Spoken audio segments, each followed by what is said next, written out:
I know I didn't start yet. Can you hear me now?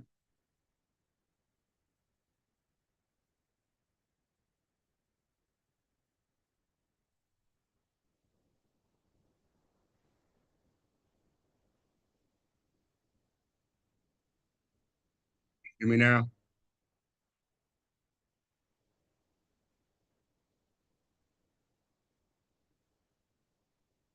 I'll be with you shortly.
Yes. Greetings, greetings, greetings, greetings. This is I, King Clifford Jefferson, a Senator of Godfrey, the fifth Caliban Jew, son of folk, ruler of Jerusalem, and the reincarnation of King Edgar the Peaceful, which we know here at the Third Temple English Church of England, reformed from the English Church of England as Jesus Christ. It is December 12th, 2024, which is equivalent to the Berber year, 2974. I greet you in the name of all the ancestors, all the predecessors, all the heirs, all the unborn, all the newborn, all those who are striving to get an understanding of what it is that we are here and called to do. This lesson today is called Berber Land, where the sun never sets. Once again, Berber Land, where the sun never sets. Brother Jeff Billing L, your response is that I can't hear you. Turn up the volume. Can you hear me now?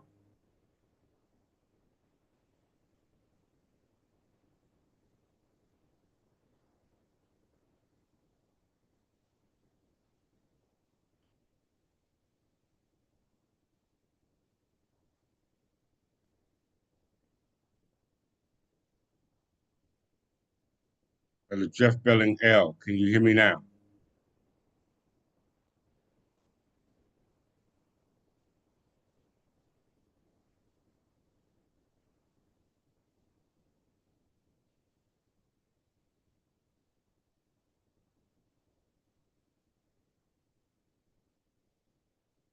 Archbishop Belmont, can you hear me?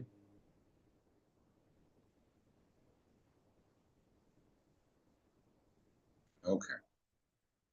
Greetings to you, Archbishop Belmont from the House of Belmont. Welcome all of you to the third Tip English Church of England. I have another marvelous lesson prepared for you all. Once again, the Berber land, where the sun never sets. Once again, Berber land, where the sun never sets. If you got any questions, please post them in the chat relative to the lesson. If not, please stay mute, as well as uh, make sure you like, share, and subscribe. If you have any gifts, comments, tokens, please send them to the third Temple English Church of England by way of the Cash App provided for you in the subscriber section, as well as $ Clifford Jefferson L. This is a beautiful lesson. I hope you all enjoy it. Give me 1 second.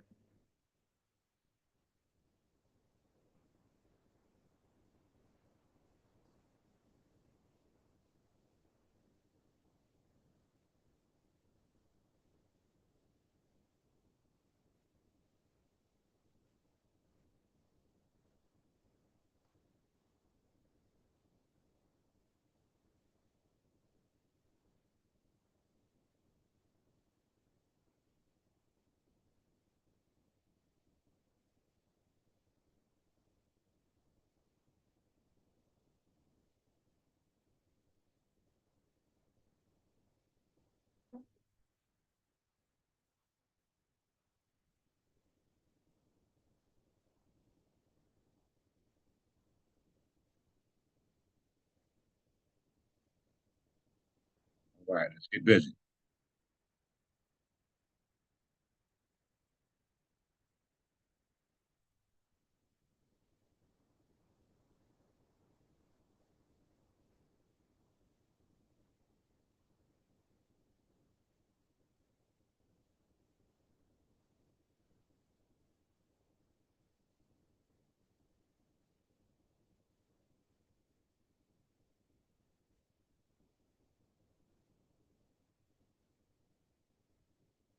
You know, when we teach here at the Third Temple English Church of England, I always say, based upon what Prophet Ali always stated, that time of the world when man was not. If the life of time begin, the time will come when we will be no more. And I always say, he who writes your books set your timeline. Time of the world, time of the world when man was not. Uh, the time begins when man began. The time will come when he will be no more. So we have always existed. We just have forgot. So we have to go back into a time era, uh, going what we call a time immemorial. And for us, time immemorial is a time within the minds of the consciousness of our people that we claim to descend down from, especially us being here in North America. Okay, very important. Us being here in North America. When I specifically speak about us here in North America, I'm talking about the soon to be nickel black colored and Ethiopian and whatever name you choose to go by, who are actually Anglo-Saxon Berbers. Okay, you are actually Anglo-Saxon Berbers. The reason why your history was erased is because of you not understanding your history. And like we say, what Jari said, you who write your books, set your timeline. Time of a was, but man was not. The life of time again, the time will come when you will be no more. This is why the chapter on magistrate subject is very important, because what Jari prophesied what was about to come, about a primogeniture heir stepping up and taking a position as head of the polity, i.e., the body of politics, i.e., head of the government. All right. The head of the government was in a state of interregnum as a result of nobody seeing fit to fit that description as crown representative. Okay. Because everything in lieu of the crown involved what we call crown land. We know crown land involved all land. Okay. That's why this empire is called the Berber land, where the sun never sets. Okay. So I hope you all enjoy this lesson. We have a calendar here, the year 1065. Okay. The year 1065 is a very important year because when you trace it back to the time era of all the events that's going on in the world, they have listed specific events that we need to pay special reference to. Okay. Right. December 24th, King Ferdinand I of Leon the Great dies in Leon of Spain after an 11-year reign as Emperor of all Spain. We're talking about the Iberia Peninsula, my brothers and sisters. All right. His kingdom is divided amongst his three sons, the eldest Sancho the second Alfonso the sixth, and the youngest Garcia the second. Kingdom of Galicia and Portugal become independent under the rule of Garcia. This involved the Kingdom of Castile and the Empire of Spain. Okay? We must comprehend that. All right? Let's go. They mentioned Sancho the second. Sancho the second was one of the kings of Spain. Okay? Kings of Spain. All right? To the King of Leon and King of Castile. All right? Let's look at it. I think I see it.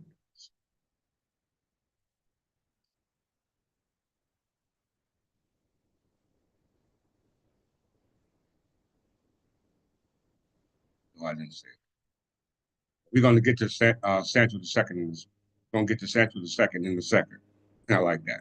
Over in England, October 3rd, Northumbria revolts against Tosig Godwinson, which is Danish Viking or Frankish Viking, who is exiled. He takes refuge with his brother-in-law, Baldwin IV of the House of Flanders, which is modern-day Belgium. The Northumbrian nobles choose Morcar as Earl of York. December 28th, Westminster Abbey is consecrated, and King Edward the Confessor, the son of Ethelred the Unready, the son of King Edward the Peaceful, the son of Jesus Christ, who I'm the reincarnation of in this day and time.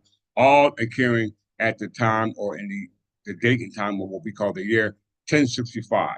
And the year 1065, according to the Gregorian year, is in the Berber year 2015, AD Annus Dominius, the year of our Lord. Okay? Very, very, very important for you to understand that because every existence must have a calendar. Okay? You must have a calendar. We say we are Anglo-Saxon Berbers. The Anglo-Saxon are claimed to be English, according to people who write the story. But as you can see here, there is no English renowned year, and the only English renowned year comes into play when William the Conqueror actually invade the territory that they call England. Okay, very important for you to understand that. And the renowned year of the English renowned year starts from William the Conqueror in 1066, which is states, and I quote, the regnal years of English and British monarchs are official regnal years of the monarch of the Kingdom of England from 1066 to May 1707 of the Kingdom of Great Britain. That's the Treaty of Union, all right? Not the, that's the Treaty of Union, not the Union of the Crown. That was in 1603, all right? From May 1707 to January 1801, and the United Kingdom since January 1801. Okay, so it's very important to understand that the English Regnal year starts with William the Conqueror and all the kings that reigned after him. All right, prior to that, there is no Regnal year because the only kings ruling in England, all right, are Berbers. Okay, why? Because they have similar customs, which we'll discuss in a second.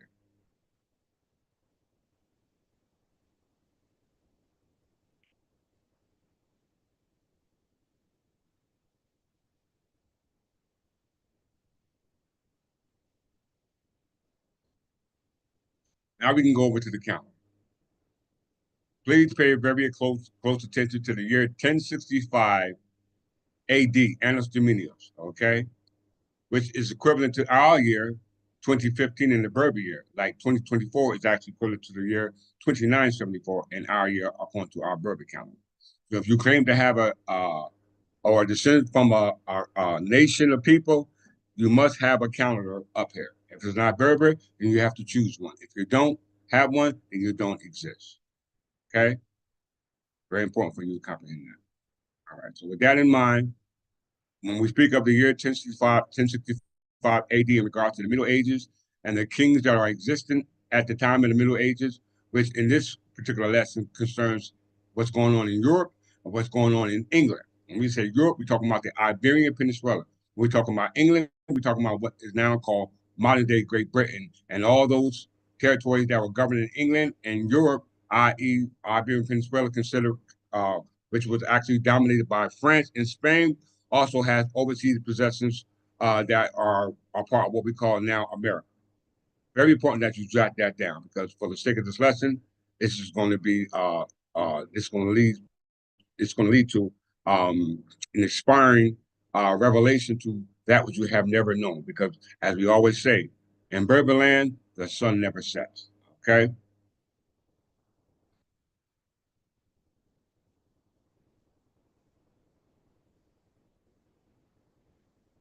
A lot of you have a hard time following the timeline, so I'm going to take you back from this present day back into the timeline, back into what we call time immemorial.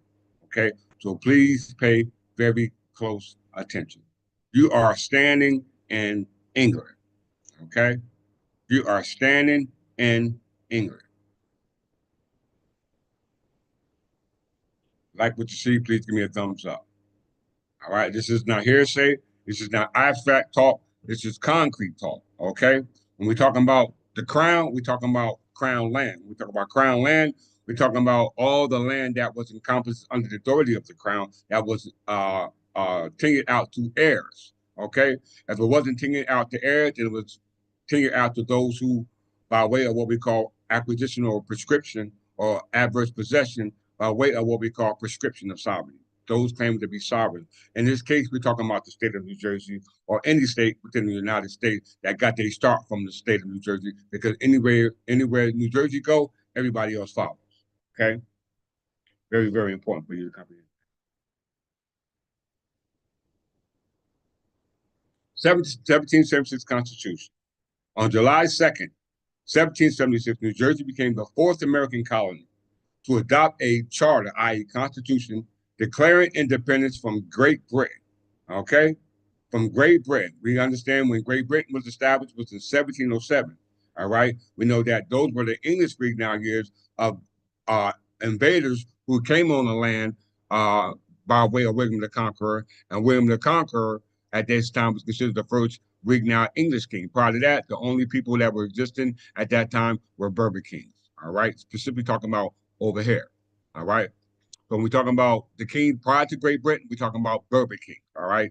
Specifically over in the territory which we now call the United States. On July 2nd, 1776, this is through the Revolutionary War, New Jersey became the fourth American colony to adopt a constitution declaring independence from Great Britain. It was composed in 5 days, and although the delegates considered it a temporary charter, this means it's a provisionary government, all right? And it only existed as a result of a collapse of a government that was already here, already in place, already functioning, already governing. It remained New Jersey state constitution for 68 years, okay? So that means that the Constitution of New Jersey from July 2nd, 1776, at the Declaration of the Independence from Great Britain, they clearly state that this is where their charter, and their charter was, as they state, was temporary, i.e. provisionary, okay? It was not supposed to always remain in effect, but apparently it is. Let's see how. Article 22 and Article 23 of that charter continued the laws that were already in place before that government and that constitution got created. What laws are those? These are the laws that were created by the legislator. Okay, the legislator makes laws. The executive department executes the law, and the judicial branch upholds the law. We know that there's a separation of power, right? We know that there are a separation of powers. Let's read chapter 21, article 22 of New Jersey's first constitution or their first charter.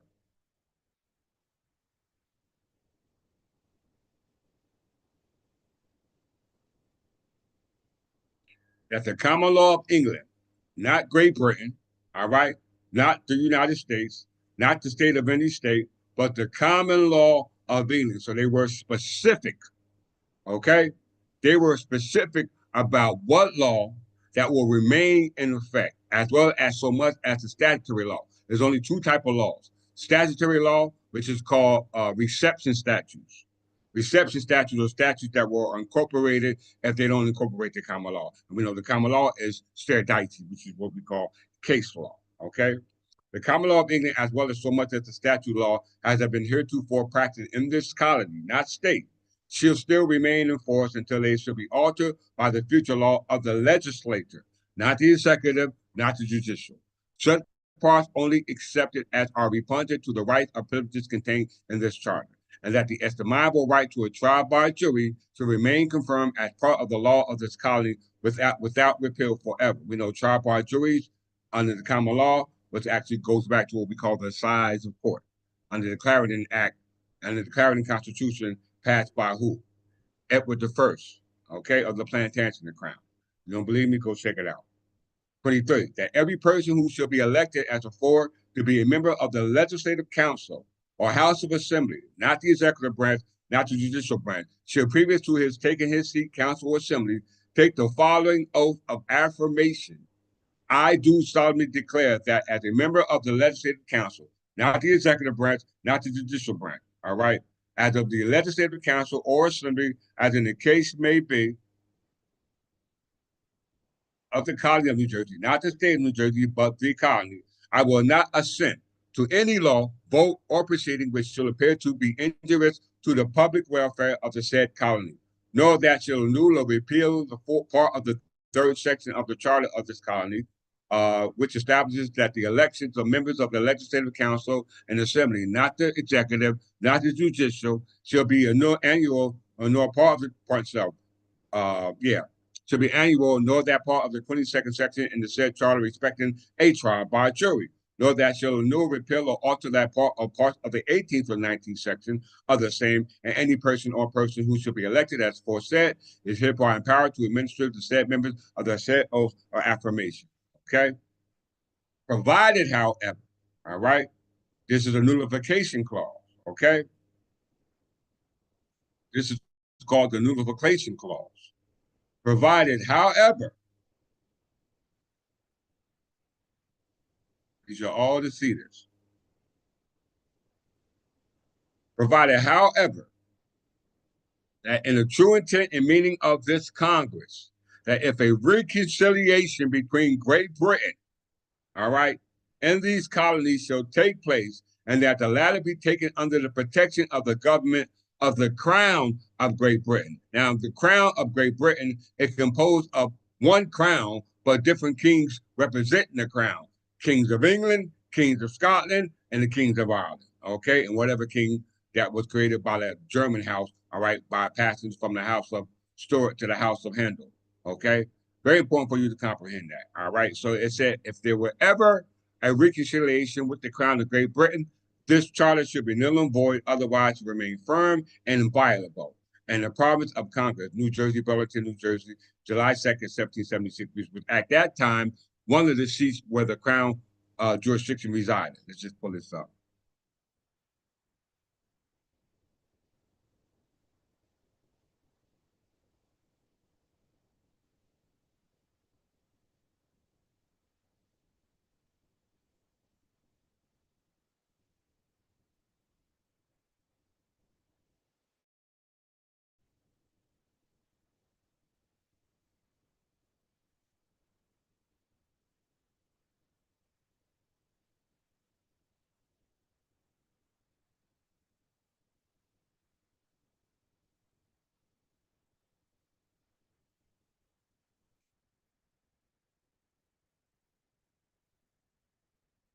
We're talking about the Crown, okay? Not the Crown of Great Britain, because the Crown of Great Britain was, at the time of the Revolution, the founding fathers, we voted against them, okay?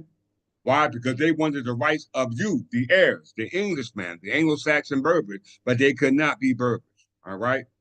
They're not Berbers, all right? So it's very important to understand that at the time of the Revolution and the independence from Great Britain, the authority that the British monarchs were operating was under the Crown of England. And we know that the Crown of England, prior to 1066, were run by what we call Anglo-Saxon Berbers, because the 1911 Encyclopedia Britannica from Edinburgh, Scotland, clearly says that the government of Britain was ran by the Berbers. And the customary law before it became a written law was known as the Magna Carta.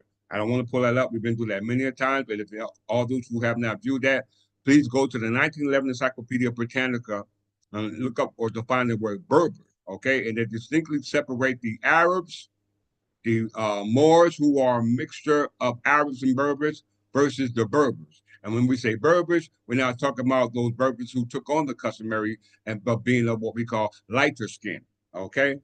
All right, of a result amalgamation. But nonetheless, we maintain our customary practice, our customary genetic tie, our customary language, our customary law, as well as our customary spirit.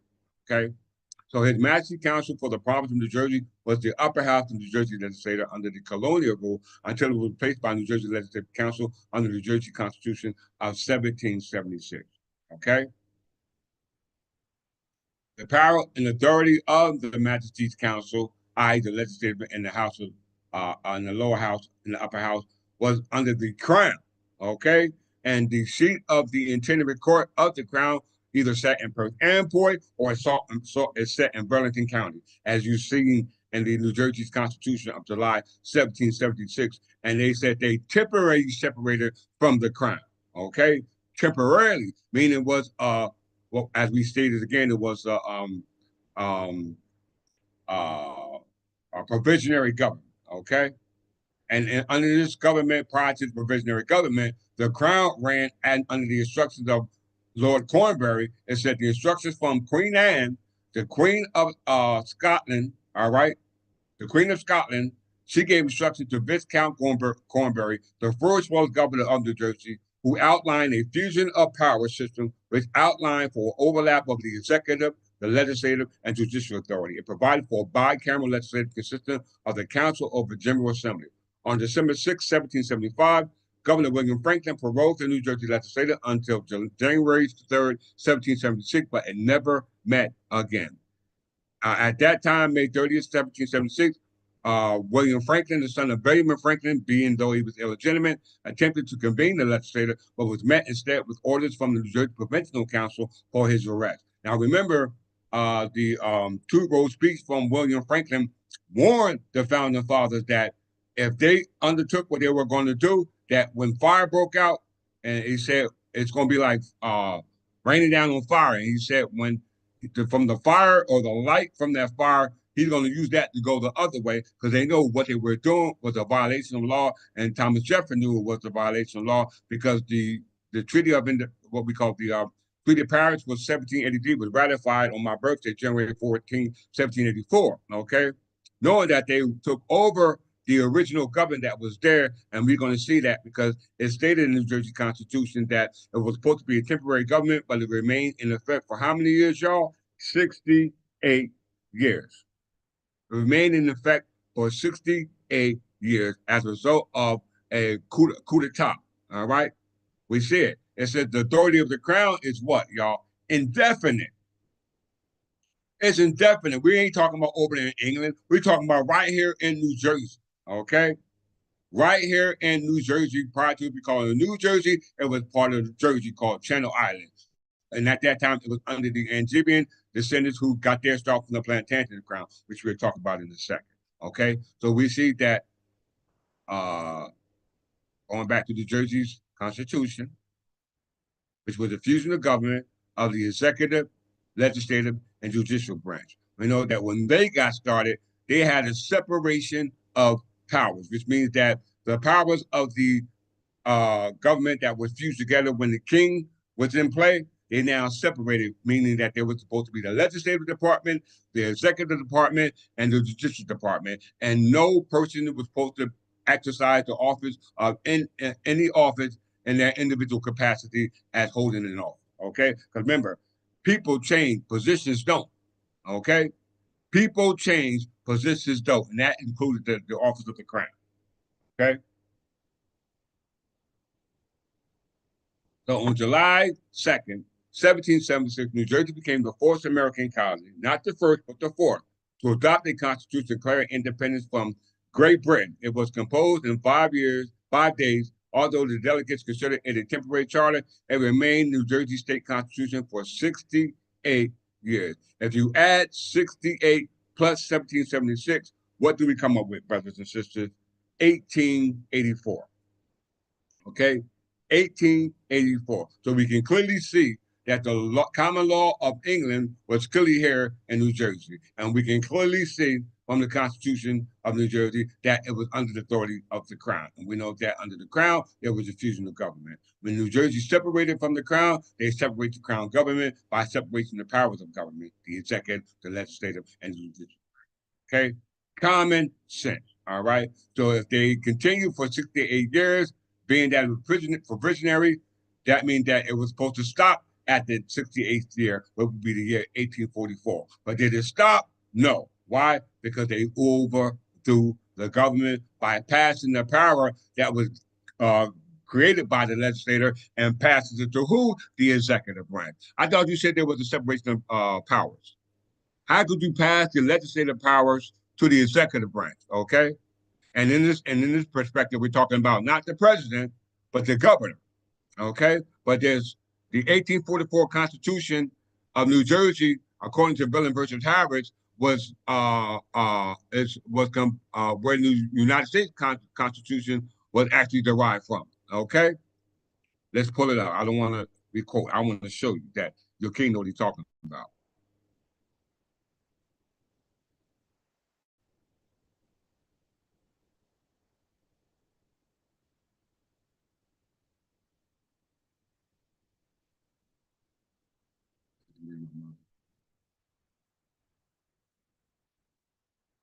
No, I'm sorry. Bill and versus Harris. That's what I was supposed to be.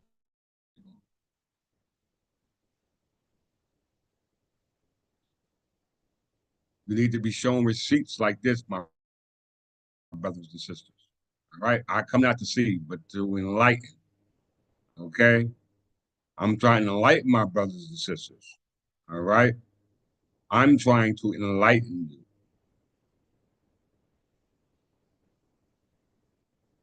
Greetings, Brother Thomas from the House of Thomas. Glad you're able to join us today. District Court of New Jersey, 1980 case. 1980 case. Okay, my brothers and sisters. 1280.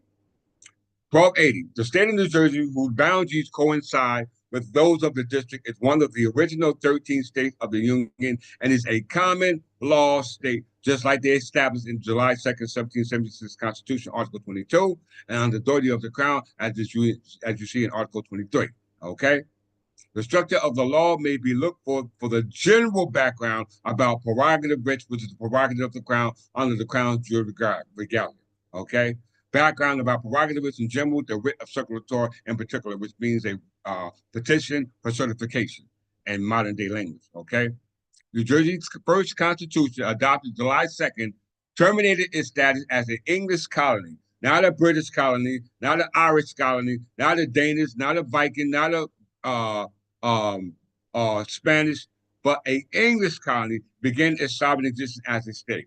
Article 22 of the Constitution continued the common law of England in force. The Constitution was replaced by the Constitution of 1844, modeled largely instructed of the content of the United States Constitution of the United States by Article 10, paragraph 11. Did you hear that? So the United States Constitution and New Jersey's 1844 Constitution are somewhat similar, okay? Somewhat similar, as we see here in Villan versus Harris, a 1980 case from the District Court of New Jersey. Okay, and that continued the force of the common law, as well as the existing Court of Laws and Equity. So also the current Constitution of 1947, by Article 11, paragraph 1, Article 11, section 1, paragraph 3, also continue to enforce all existing laws. It was long ago settled that the former Supreme Court of New Jersey, established by the Constitution of 1844, y'all better listen to what I'm telling you, because 1844 is a very important year, because according to what they said on New Jersey's website, it was supposed to be a temporary government, but yet it continued for 68 years. And when you add 1776 and 1844, 1776 and 68, you come up with 1844. So it was long ago settled that the former Supreme Court, as established by the Constitution of 1844, was vested with all the powers of the King's Bench, which the legislature was powerless to cut down or to assign to any other court. The principles were especially strong in prerogative rights, of which circulator, i.e., a petition to certify, was most frequently sought. But because of the stupidity of those who function in our government as of now, it became complex. It became technical, especially in regards to the writs, because writs are the way we petition the king and the king's court, including that writ of circulator, which induced the drafting of the 1947 Constitution to erase the procedural necessities while preserving or assumed to be preserving the judicial authority and the remedy. This was achieved by a single sentence. A single sentence. Prerogatives are superseded in lieu thereof. Review and hearing and relief shall now be afforded in the Superior Court on terms and the manner provided by the rules of the Supreme Court as a matter of right, not an exception, not because they want to do it, or if they want to or not, because it's a right, except in criminal causes where the review shall be discretionary. Okay, but that's why you have a trial by jury, because that matter is left up for the jury.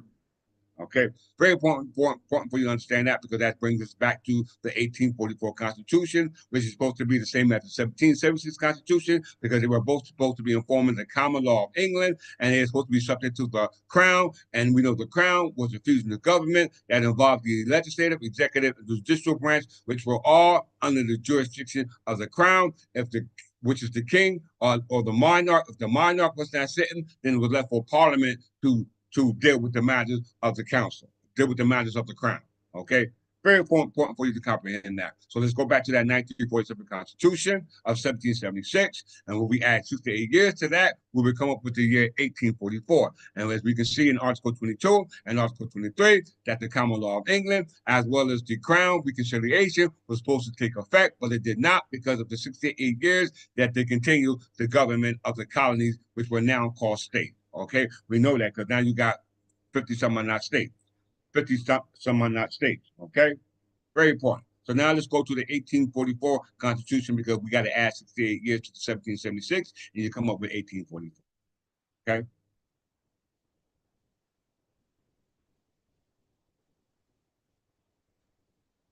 Any questions from anybody?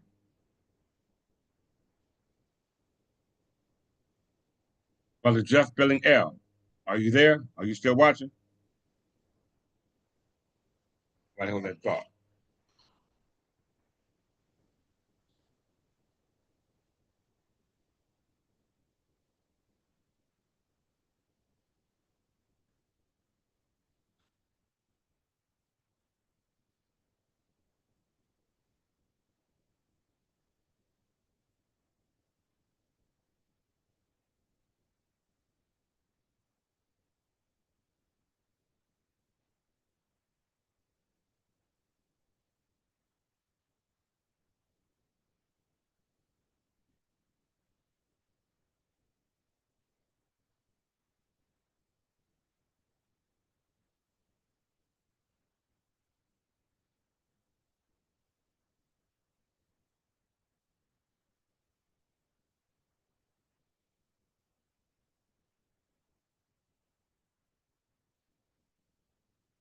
That's not. Mr. Brother must have found something else interesting. Okay. 1844 Constitution. Okay. So we see that in the 1844 Constitution, if it's based upon what Bellin versus Harris said, as well as what the 1776 Constitution said, it should be similar. Okay. But as we see here, we read that the 1844 Constitution, all right, New Jersey's second constitution shifted government power, which has been vested disproportionately in the legislature under the state's first charter, which we just read, to the executive branch. Hold on, everybody stop, hold the press. Okay, I thought there was supposed to be a separation of power. Okay, how did you automatically transfer the powers of the legislative branch to the executive branch? We just read in Bellin versus Harris that you were not supposed to do that. You were powerless to separate the power of the king's bench. This is what the legislature was actually created to do. Okay? So how was it separated? All right? How was it separated? Bellin versus Harris said it. Let's just go back there.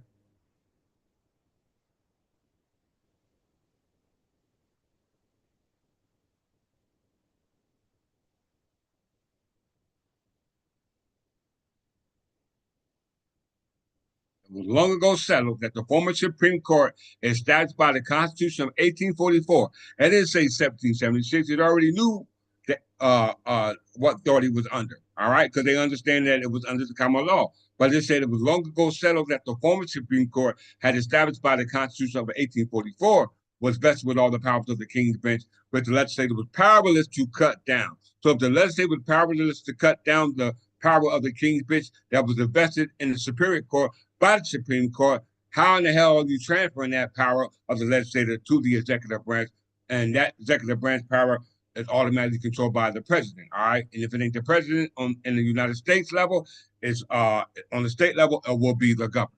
Okay, all right, and there's a reason for that because I'm gonna show you the transition by way of the 1844 presidential election. Okay, we're gonna talk about that. The 1844 presidential election, which involved the United States, where the expansion of the territorial that we were are now that we recently inhabited, which we call the West, which they took as a result of what we call the Manifest Destiny, which started in what year? 1844.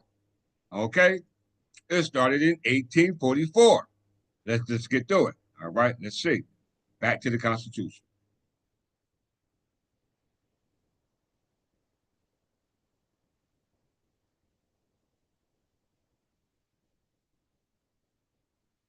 The Jersey Second Constitution shifts the government power, which has been vested disproportionately in the legislative under the state first charter, to the executive branch, in addition to the direct election of the governor by voters. The 1844 state constitution all provided for gubernatorial veto power and the appointment of most high level officials by governors. Did you hear that? New Jersey's second constitution shifts the government power, which had vested disproportionately in the legislature under the state's first charter, to the executive branch. In addition to the direct election of the governor by the voters, the 1844 state constitution also provided for gubernatorial veto power of the appointment of the most high level officers by the governor. Why is this important? Let's just go through it. All right. This takes us to what we call the manifest destiny. Okay. The manifest destiny also encompasses what we call the Mexican-American War. Once again, the manifest destiny also involves the Mexican-American War, and that all came about through what we call the 1844 Presidential Convention. All right, let's talk about it, brothers and sisters. Let's talk about it. Mexican-American War, because this is 1844. Okay, this is 1844. Why did they transfer the power of the legislature to what? The executive branch. Because we understand that the crown was under different kings: Spanish kings, French kings, English kings, Norman kings, Scottish kings, but yet nonetheless, it still remained under the power of the crown. We must not forget that. We know the crown is what? A corporation soul. All right? The Mexican American War. All right? The Mexican American War. The Mexican American War, also known in the United States as the Mexican War, and in Mexico as the United States intervention in Mexico, was an invasion of Mexico by the United States Army from 1846 to 1848. You hear that? From 1846 to 1848. It followed the 1845 American annexation of Texas, okay? The annexation of Texas, which Mexico still considered its territory because it refused to recognize the treaties of Velasco, signed by President Antonio Lopez de Santa Anna, after he was captured by the Texian army during 1836 Texas Revolution. The Republic of Texas was de facto an independent country, but most of its Anglo-American citizens had moved from the United States to Texas after 1822 and wanted to be annexed by the United States.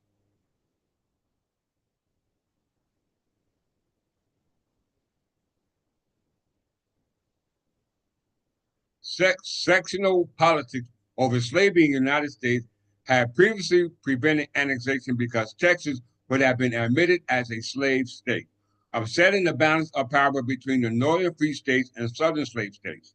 In 1844, United States presidential elections, Democrat James K. Polk was elected on a platform of expanding the United States territory to Oregon, California, and Texas by any means, with the 1845 annexation of Texas furthering the goal. However, the boundary between Texas and Mexico was disputed, with the Republic of Texas and the United States asserting it to be the Rio Grande and Mexico claiming it to be modern northern Nueces River. Polk sent a diplomatic mission to Mexico and attempted to buy the disputed territory together with California and everything in between for $25 million. okay, and offered the Mexican government refused. Okay, so the United States government was fighting over territory that actually belonged to Mexico, and we know that Mexico had its start by way of its independence from what we call the Spanish Empire. All right, by what we call the Treaty of Cordoba. Once again, the Treaty of Cordoba. Before it became Mexico, as you see it today, it was part of what we call the Mexican Empire, the first and second Mexican Empire. We're only going to talk about the first Mexican Empire. Before we do that, we talk about the Manifest Destiny, because the Manifest Destiny was a result of the conveyance of the legislative power to the executive branch, which was ran by the governors of the states, but under the auspices of the presidents, who now are in contractual agreement with the state, okay, by way of them joining what? The union, okay? If everyone agrees with what I'm saying, could I get a thumbs up in the chat, okay? Let's look at Manifest Destiny.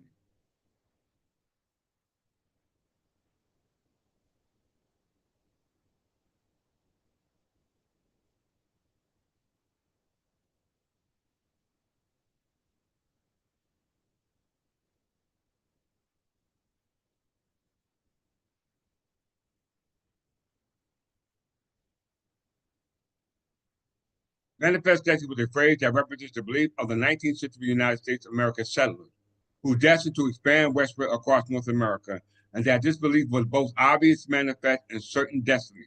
The belief was rooted in American exceptionalism and Romantic nationalism, implying the inevitable spread of Republican form of governance. It was one of the early expressions of American imperialism in the United States of America. Okay? Very, very, very important. According to this historian William Earl Weeks, there were the three basic tenets behind this concept, i.e., conquest, i.e., discovery, i.e., eminent domain power, i.e., what we call police powers, all right, i.e., adverse possession, i.e., prescription of sovereignty, i.e., prescription acquisition, all right. The assumption of the unique moral virtues of the United States. So according to historian William Earl Weeks, there were three basic tenets behind the concept: the assumption of the unique moral virtues of the United States, the assertion of its mission to redeem the world by a spread of Republican government, and more generally the American way of life, and the faith of the nation's divinely ordained destiny to succeed in this mission. The Manifest Destiny remained heavily divisive in politics, causing constant conflicts with regards to slavery in these new states and territories. It's also associated with the settlers' colonial displacement of who? The indigenous people of what that area we call Mexico. Okay? Mexico. All right? Very, very important. All right? The indigenous people of the territory, which we call Mexico.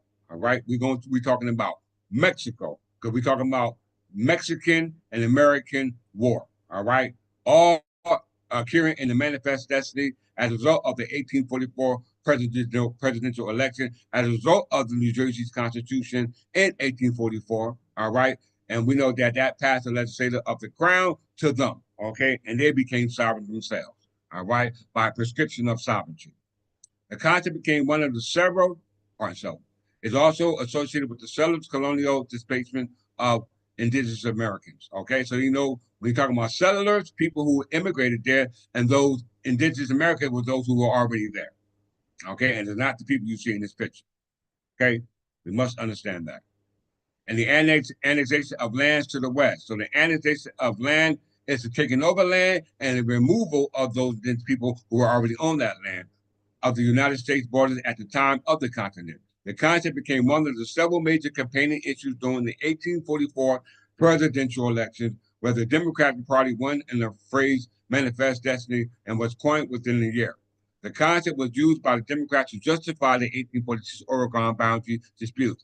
And in 1845, annex of Texas as a slave state, culminating in the 1846 Mexican-American War. Did you hear that? In contrast, largely, this is why um, um, Frederick Douglass spoke so well about what took place as a result of the annexation of Texas. Okay, Frederick Douglass talked about that. All right, In contrast, the large majority of Whigs and prominent Republicans such as Abraham Lincoln and Ulysses S. Grant rejected the concept and campaigned against these elections. By 1843, former United States President John Quincy Adams, originally a major supporter of the concept underlying manifest destiny, had changed his mind and repudiated expansionism because it meant the expansion of slavery in Texas. Okay, so you know President Douglas had something to say. Ulysses S. Grant served in the condemned the Mexican American War, declaring it one of the most unjust ever waged by a stronger against a weaker nation. Historian Daniel Walker Howe summarized American imperialism did not represent the American consensus and provoked bitter dissent within the national polity, i.e., that means government. All right. Very, very, very important. So in 1844, there's a lot of stuff going on in regards to the annexation of territory that was under the jurisdiction of what we call Mexican or the Mexican Empire, okay, which got their independence from Spain, okay? Very, very important. We know that the original inhabitants of Mexico were the Olmecs, okay? They were the Olmecs, okay? And we know that the Anglo-Saxon, the Berbers, and the Olmecs had similar things in common, which were building castles and mounds, okay? Castles and burial mounds were prominent in the customary practices of the Olmecs, the Berbers, the Anglo-Saxons, and the Berbers, the Olmecs, and the Anglo-Saxons, okay, which other customs borrowed it from. All right, we must understand that. So we got from the Mexican-American War and resulted from the expansion of the slave who were actually Anglo-Saxon Berbers, okay, who are the same as the Olmecs. How we know that? Ivan Van Sertima spoke about that, okay? Because we understand that corn was one of the predominant agricultural product that our ancestors dealt with, okay? It's even in the Bible, okay? It's found on stellars, all right, that are engraved in stone, all right? We're going to talk about that in a second. So we must comprehend where I'm going with this. We're talking about the territory called Mexico, which is considered one of the six areas that were known as the cradle of civilization, i.e., the cradle of civilization. And apparently the same customs they had in the other cradle of civilization were the same. Okay? How we know that? Let's look at the area which we call Mexico, which we know was under the jurisdiction of what we call Spain. Okay? Spain, under what we call the Spanish Empire, and the Spanish Empire and the French Empire were related, whether it was related here or related on the Iberian Peninsula. We're going to talk about that. We're going to clear up that whole concept. All right? Very, very, very important. Make sure I'm covering it.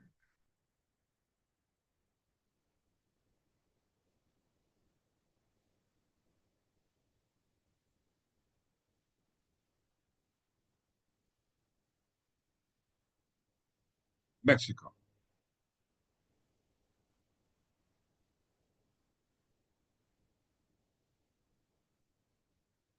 We're going to travel back in time. Mexico, my brothers and sisters.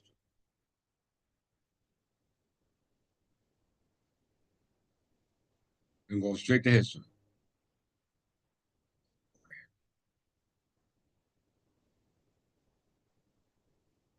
Human presence in pre-Columbian Mexico. That means before Christopher Columbus brought his ass over here, the so-called say he discovered, people were already here in these lands in the area of what they call Mexico today. Okay, I need to make this perfectly clear.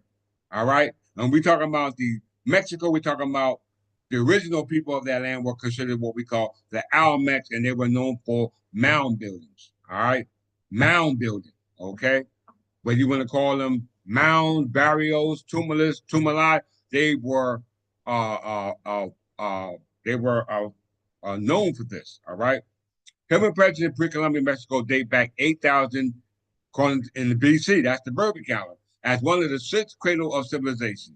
Mesoamerica hosted civilizations including the Olmecs, Mayans, Zapotec, the Tucacan, the Perpepeca, if I'm pronouncing wrong, please forgive me, the Aztecs, domination of the area preceded Spanish conquest of the Aztec Empire, which established the colony of New Spain, centered in former capital Tenochtitlan.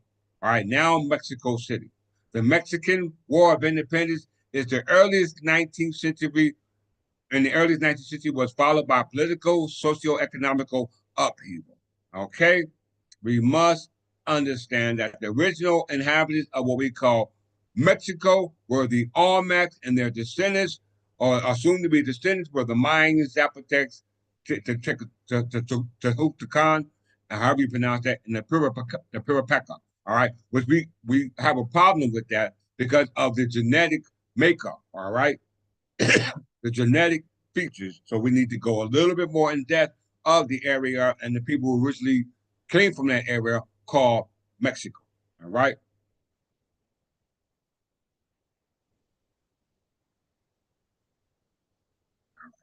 So now Mexico was part of what we call the Mexican Empire, or what we call the first Mexican Empire. So just read a little bit about that.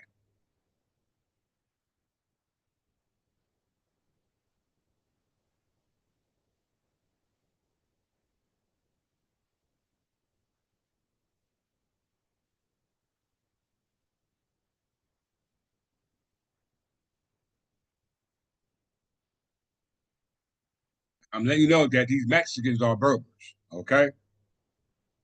These new names are not the original names of these peoples who inhabited Mexico. All right. Because the Olmecs don't look like Mexicans, and the Mexicans don't look like Olmecs. The Olmecs don't look like Aztecs, and the Aztecs don't look like Olmecs. The Olmecs don't look like Mayans, and the Mayans don't look like Olmecs. Because Olmecs have features of Asiatic brothers and sisters with big lips. Okay? We must comprehend that. All right? And a lot of the civilizations, as the sixth cradle of civilizations around the world, based upon the archaeological artifacts that are found, are similar to those found in Mexico. All right. So this is what we call the Olmec Naga statues. Okay. We must understand that. When we first go on dealing with the first Mexican empire, and you know, if you're going to deal with that, you got to start with the Olmecs. And apparently, the Olmecs must have some relation with the Spanish Empire. They have to have some relation with the Spanish Empire. Why is this so?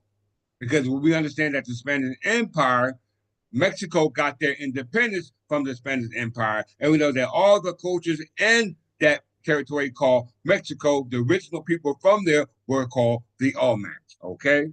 And all the cultures from that territory called Mexico were famous for what? Building mounds, okay? Very, very, very important for you to understand that, all right? So now we're going back in town. We're going from Mexico and we're going to go back. Mexican Empire was a constitutional monarchy and the first independent government of Mexico.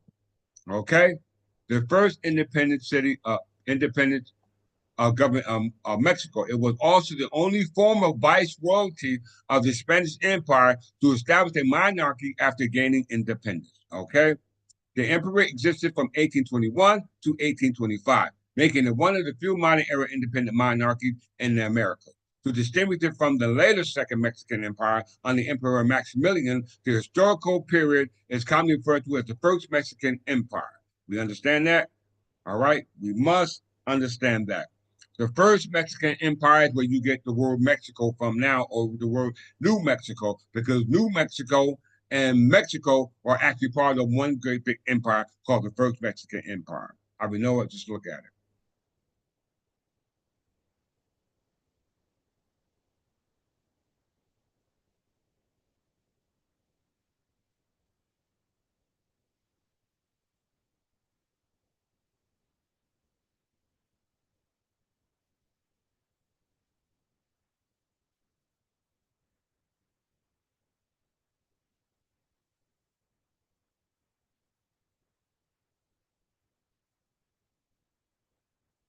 I look, California, New Mexico, Texas, all right, New Mexico, all right. All this territory was once a part of what we call the Spanish Empire. Did you hear that? Not over there on the Iberian Peninsula, but over here. It was part of the Spanish Empire, my brothers and sisters. Okay? All right. And we know that the original people of the Spanish Empire, based upon the groups of indigenous people over there, the original people that predate all the indigenous people over there were the Olmecs. Okay?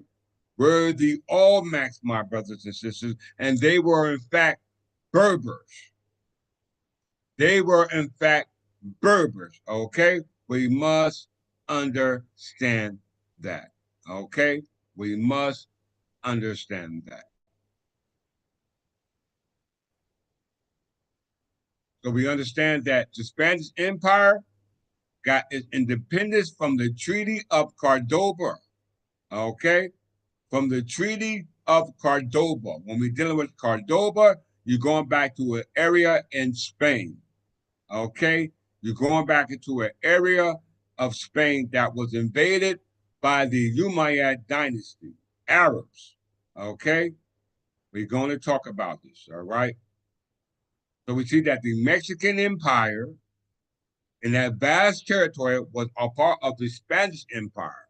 We know that the Mexican Empire, as well as New Mexico and New Mexico, got their independence from the Treaty of Cordoba.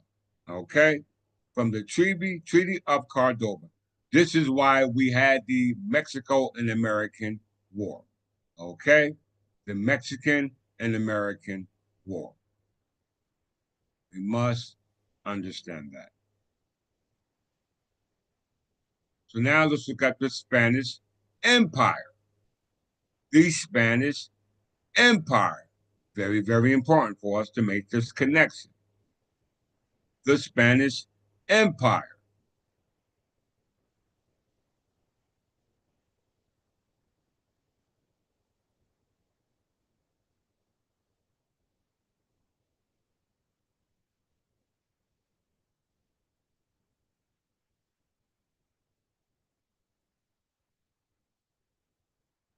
Now, this is very strange right here.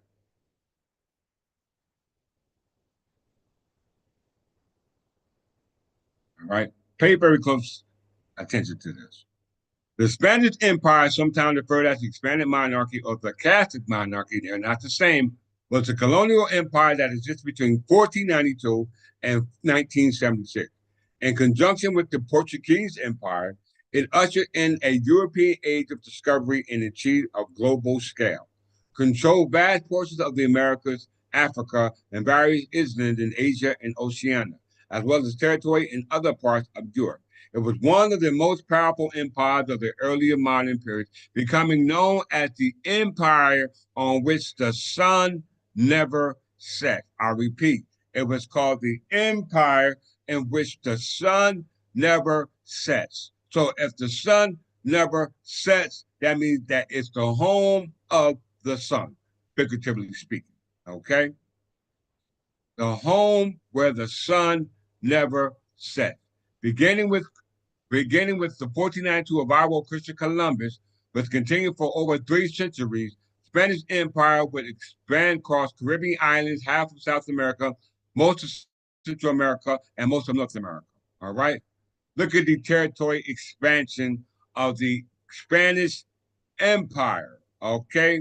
The Spanish Empire. This is from 1492. Okay? We have not considered the years prior to that. All right.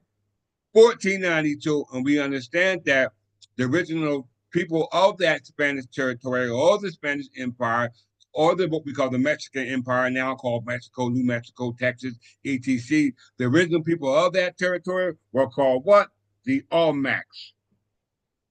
The Olmec, my brothers and sisters. Okay? Very, very important. All right. Now, why is this important? Look at the government or the membership of the Spanish Empire.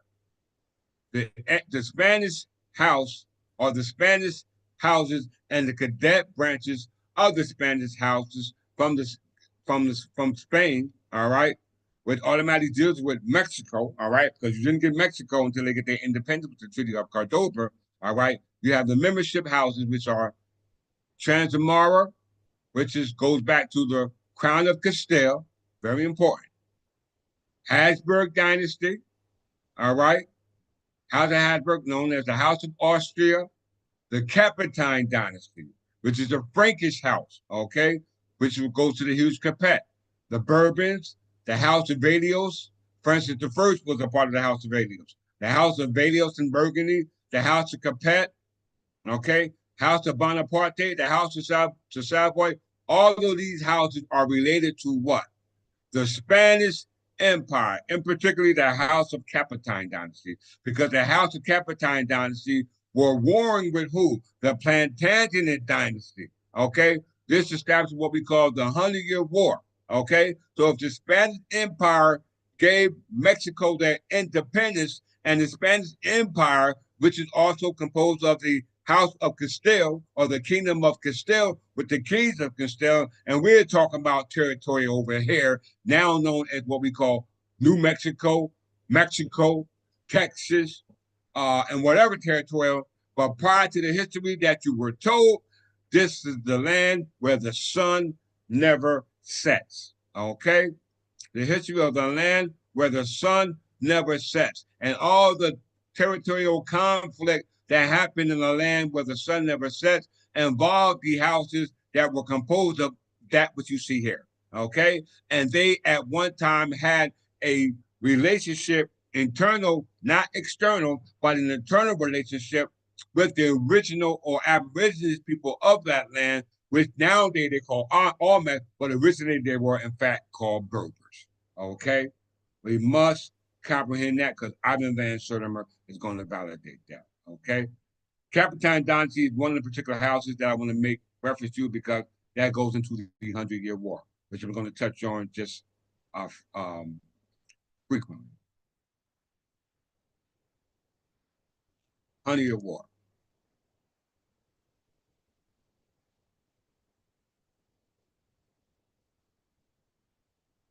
Pre-Columbia, my brothers and sisters.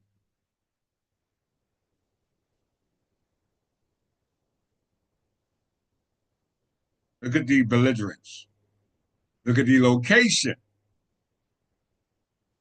Location, France, Lower Countries, Great Britain, and the Iberia Peninsula. Territory, England loses all continental possession except for Peleus Calisa. Who are the houses? The Kingdom of France, loyal to the House of Valios. Did you hear that, brothers and sisters? Did you see that? See, we look right over this stuff. And the Kingdom of England, the Kingdom of France, loyal to the House of Plantagenet. Did you hear that? Y'all must have went to sleep. All right? Y'all must have went to sleep. All right? Because I'm dropping Jews right here. All related to the Spanish Empire, all related to New Mexico.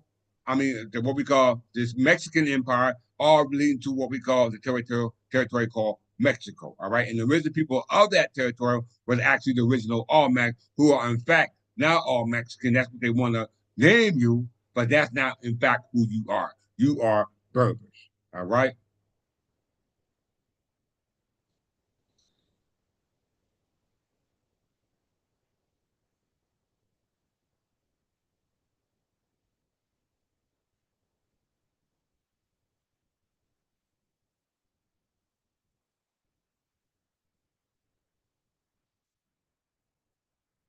Origin. The root cause of the conflict can be traced to the crisis of the 14th century in Europe. Outbreak of war was motivated by a gradual rise in tension between the kings of France and England over territory. The official pretext was the interruption of the direct male line of the Capetine dynasty. Now we know the Capetine dynasty were membership of what we call the Spanish Empire. Okay, we must see that. We've seen that, right? As well as the House of Valios. All right. Tension between the French and the English crowns had gone back centuries to the origin of the English royal family, which was French, Norman, and later Angevin. That's the cadet branches of the Yorks and the Lancasters. In origin through William the Conqueror, the Norman dukes who became king of England in 1066. Prior to that, they were only Berbers. 1065, there was no English Regnite yet. There were only Berbers. English monarchs had therefore historically held titles to land within France, and that also included overseas possessions, my brothers and sisters, over here, which made them vassals to the kings of France. The statues of the English king's French fiefs were significant sources of conflict between the two monarchies throughout the Middle Ages. You hear that? Throughout the Middle Ages. All right, that's all we need to read there.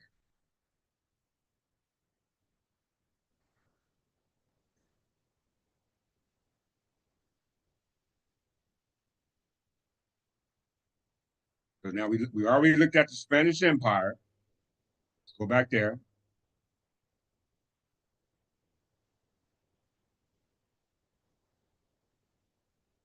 We're talking about over here. All right, we're talking about over here.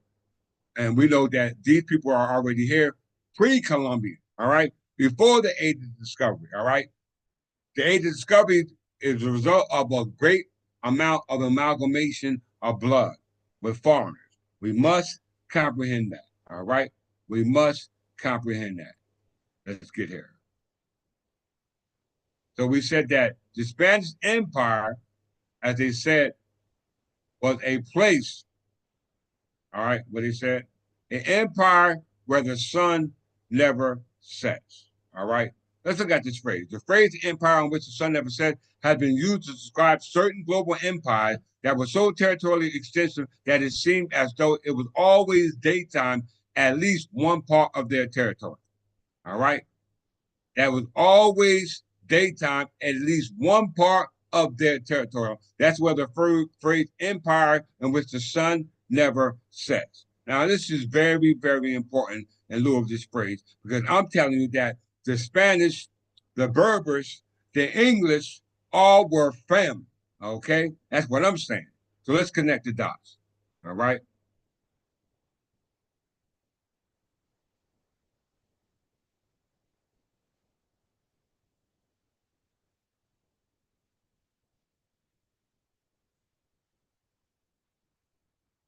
Traditional Berber religion.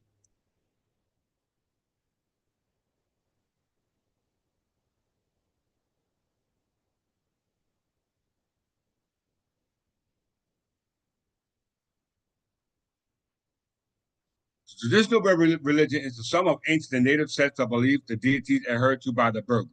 Originally, the Berbers seem to have believed in worship of the sun. You see that?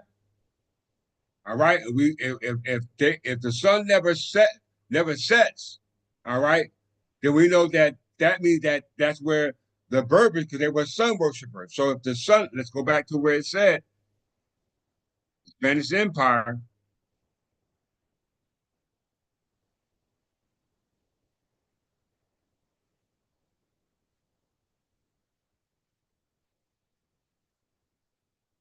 the actual Spanish were Berbers. Okay.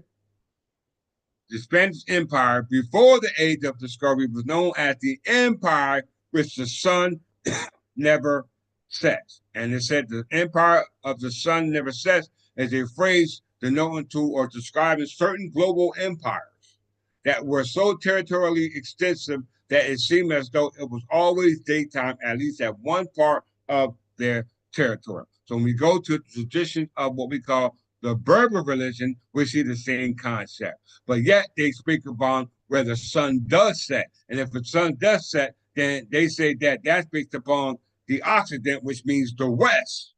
Okay? That means the sun's always in the West. All right? The sun is always in the West. I didn't say that. They're going to say that. Let's look at it.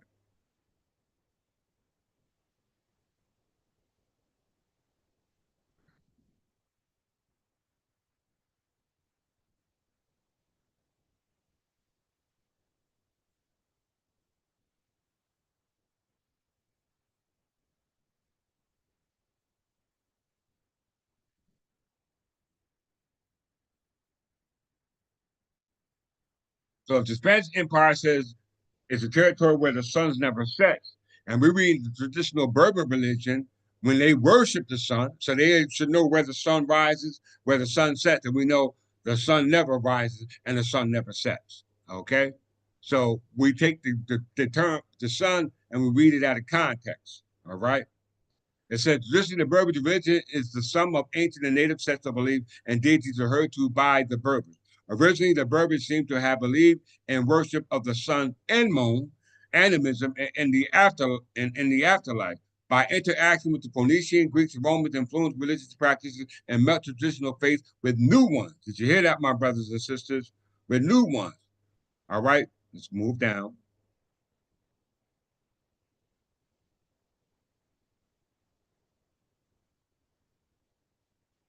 The coat of Amun Ra. We're going all the way back to Amun. The coat of Amun. Since antiquity, the ancient Berbers worshiped the god Amun. So we're talking about the ancient Egyptian deity Amun. All right? Amun. Y'all know who Amun is, right? Brother who's blue, right? The sky, not the air breathed by mortals, but the ether breathed by gods. Okay? Amun, the Ethiopians, the Etherians. Okay? We must understand that. Since antiquity, the ancient Libyan ancestors Berbers worshipped the sun, who was also worshipped by the ancient Egyptians. Okay, so they're talking about two groups of people identifying with the territory now known as Egypt. Okay, prior to that, it wasn't called Egypt; it was called Libya by Libyans. Okay, according to Herodias and Pausanias, the cult had Berber origin and later spread to Egypt and then Greece, probably via Greek colony of Cyrene. And the Siwai Oasis located in western Egypt, there remained a solitary oracle of Amun near the Libyan desert. Amun's wife Amenet, also believed to have been originated from Libya, Aya, Berber. She is the Egyptian mythology goddess of the underworld, meaning the land of the setting sun or the west, and where the dead wait for Ra, the sun god, to arrive. And when they say the sun god Ra to return, they're not talking about the sun up there because the sun never sets or rises. Okay? We must comprehend that. And it said that in the Spanish Empire, which would be equivalent to the Western Empire, which is over here, it says that the sun never sets. Okay? What it says, let's go back to it again, the Spanish Empire.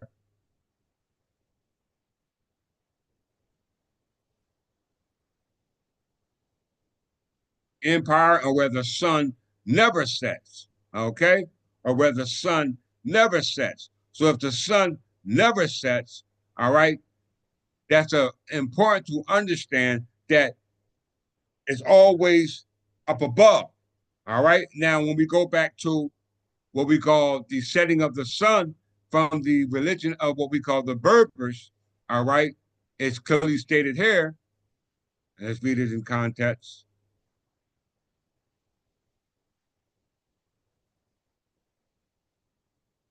Amun wife, Amenet, also believed to have been originated from Libya. She's the Egyptian mythology goddess of the underworld.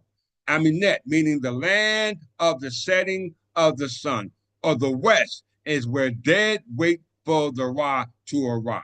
It said, well, the dead, meaning that there's dead people in some land, and Ra is supposed to return. Not the sun that's shining up above, because that sun never rises or sets. Okay? And if they're talking about the sun never sets, over there, okay, over here in what we call the Western Hemisphere, according to what they said, based upon the Spanish Empire, and we know the Spanish Empire were based upon those who originated in that Spanish Empire, now called Mexico, which were the Olmecs who originated in Mexico. So that means that those who are from the Spanish Empire must have been Olmec as well, and according to what we see from Ivan Van Sertimer, he's going to tell you that they are in fact were one and the same people. Why? Because they were agriculturists, and one of the agricultural things they used were what we call maize.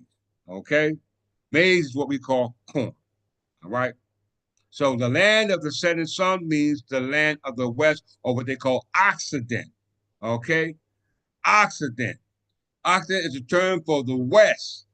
If um, um, Egypt is east of what we now call North America. So if you're speaking from the east and you're talking about west, where the land of the setting sun, where Ra is supposed to return, not the sun above, but the sun who's supposed to return for the dead, the unconscious, the lame, the ignorant, okay? The what we call the illiterate. All right, we must comprehend how I'm dropping these Jews for you, brothers and sisters. All right, we are in the land of Berbers right now where the sun never sets. Not in the land where the sun sets in the west, okay, as they said according to the Berber religion, but we're in the land where we are the sun. We maintain the light here, where there will be no people that are considered dead, where there is no light shining, okay, where there is no sun shining, where there is no illumination, okay. We must comprehend. And this all leads right back to Mexico. Mexico, the Mexican Empire, the Spanish Empire, where the sun never sets. And the Berbers just said, where the land of the setting sun, which automatically means over here in the West, because it's called Occident. That makes sense, brothers and sisters. If you like what you're hearing, please give me a thumbs up in the chat.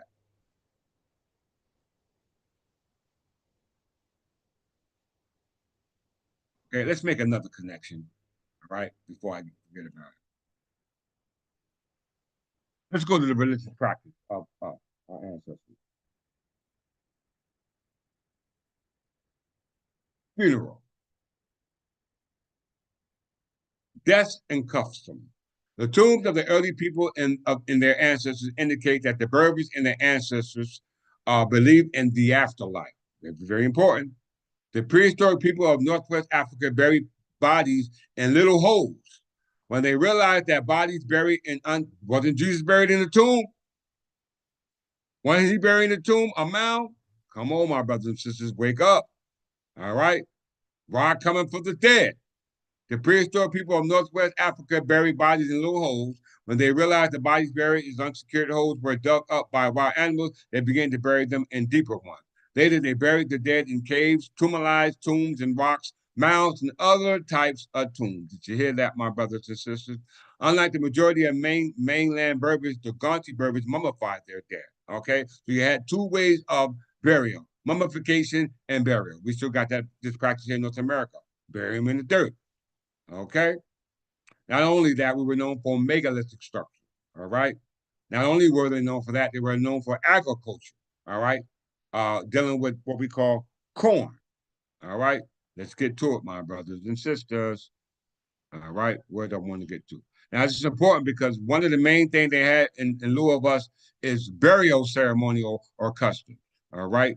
Which is the tumuli, tombs, rocks, mounds, and other types. Let's talk about that for a second. All right. If they bury our brothers and sisters, our ancestors, our predecessors in tumulized tombs, caves, rocks, mounds, and other types of tombs, then we see the same practice in what we call the land of what we call the Berbers over in the east. You see the same practice, not just in the west, but also in what we call Europe. How we know it? Let's just check it out. Anglo-Saxon burial mound.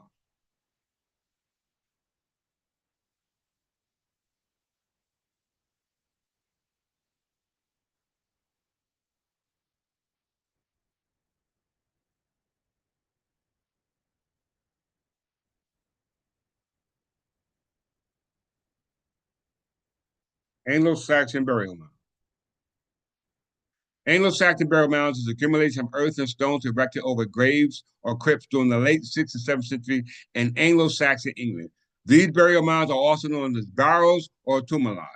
An Anglo-Saxon burial involved both inhumation and cremation, with burials then being deposited in cemeteries. At this time, the Anglo-Saxon adhered to a pagan religion, but as Christianity was introduced in the 7th century, it gradually became the dominant and eventually sole religion amongst the Anglo-Saxon kingdom. Many of those burial barrows were pagan, but others were instead Christian, and others usually impossible. And it's usually impossible for archaeologists to have known which religion or individual it belonged to. Okay, very, very, very important for us to understand it. So we see the same practice in the Berber religion. You see the same practice in Anglo-Saxon burial mounds. Not just there, but you also find it over here in what we call Mexico. All right.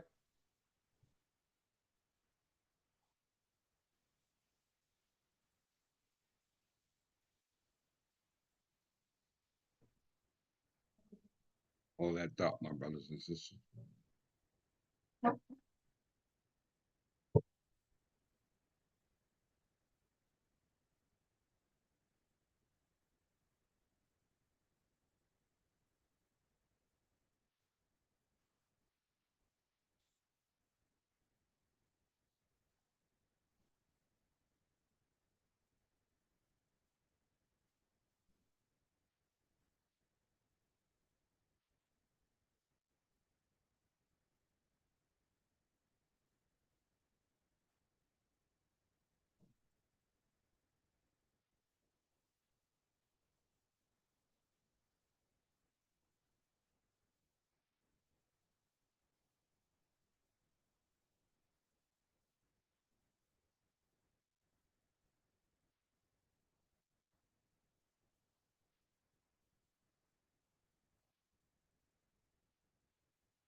seen the Berbers actually had burial mounds. You see the same burial mounds in what we call Anglo-Saxon history.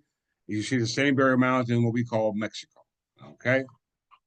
La Venta is a pre-Columbian archaeological site of the Olmec civilization located in the present-day Mexican state of Tabasco. Some of the artifacts have been moved to the Museum Parque Museo de la Venta, which is nearby Villahermosa, the capital of Tabasco. Okay? Very, very, very important to understand that. Great pyramid. The Olmecs were one of the first civilizations to develop the Americas. Chronologically, the historians of Olmecs can be divided into early forms of 1800 to 900 BC, middle forms of 900 to 400 BC, and later forms of 400 to 200 AD.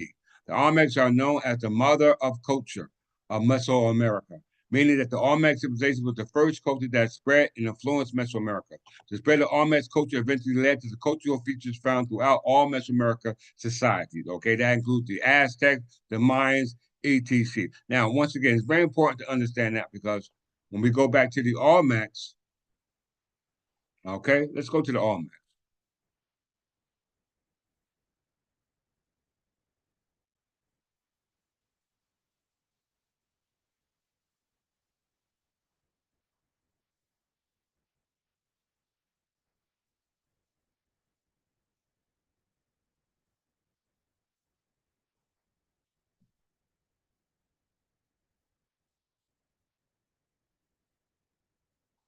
The Olmecs were the earliest known major Mesoamerican civilization flourishing in the modern day Mexican state of Veracruz. Veracruz was inhabited by the Olmecs. Then it went to the other people who claimed to be of Spanish descendants, which were the Aztecs, Mayans, the Aztecs, Mayans. Who else? It's another group. We're talking about in a second, all right? But we know that the original people were the Olmec, okay? Now, pay close attention when I'm about to go next, all right? As the original people of the Olmecs, people were the Olmecs, and then we understand that from them, you got the other people that are identified with this territory. We know that Spain conquests those territories, but they didn't conquer the territories when the Olmecs were there at that particular time. Because we know that Mexico didn't get their independence from Spain to what we call what? The Treaty of Cordoba, okay? And the Cordoba goes back to a territory when Spain was invaded by Arabs, okay, i.e. the Umayyad dynasty, which we're talking about in a second. But it's important that we understand that when we're talking about Mexico and the original people of Mexico, all right, and they all have one thing in common with Mexico, Anglo-Saxon, as well as the Berbers, which we know the Anglo-Saxon Berbers are one and the same, according to the 1911 Encyclopedia Britannica, then we must understand that when you're dealing with the territorial called Mexico or New Mexico or the Empire of Mexico or prior to that, the Spanish Empire, we have to understand that at this time, you had those who were originally from that territory and those who emigrated to the territory or those who conquered the territory. So that's what we're going to talk about right now. So let's go back to the territorial that was taken over after the Olmecs disappeared. Okay, that will be the Aztecs, the Mayans, and everybody after them. Okay, let's just look at it.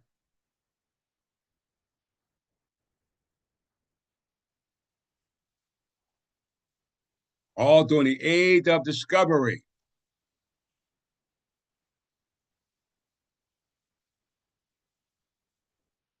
All during the age of discovery. Now, the Spanish Empire, as you see now, as we know, were not the same of the empire prior to the conquest. Okay, because as we can see, those who make up the Spanish Empire are composed of Spanish and French kings. All right, who allied themselves with the Plantagenet kings. Okay, very, very important. All right, and they aligned themselves as a result of marriage. All right, so let's look at the history of the Spanish Empire. All right, very important. Everybody go to the box. The history of the Spanish Empire, Catholic monarchs, and the origin of the empire. It says right here, history, Christopher Columbus, uh, due to uh, uh, uh, due the age of discovery, starts his discovery in 1492. Okay, This starts the Spanish colonization of what we now call the Americas. Okay. When we start the colonization of North America, it's done to what we call conquest under the mask of discovery. And in the time of this conquest, under the skies of discovery, is the conquest of Norway, the conquest of the Aztecs, the Magellan circumnavigation, the conquest of the Mayas, the conquest of the Incas, and the conquest of the Muisca. Okay? Where do you see the conquest of the Olmecs? Where? Somebody tell me. Where do you see the conquest of the Olmecs?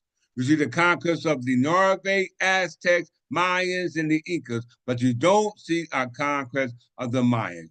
They go back to the area dealing with Isabella of Castile, and Isabella of Castile descended down from the kings and the queens of Castile, going all the way back to the kingdom of Castile, which was part of what we call what? The Spanish Empire, which were Berbers. Isabella Castile wasn't no Berber. Isabella Castile was a result of Catholic influence upon the house of the Spanish and the French house, which were actually allied with the Plantagenet house, who were actually Berbers, but you didn't get an English reading now here until William the Conqueror. Okay? We must understand the facts.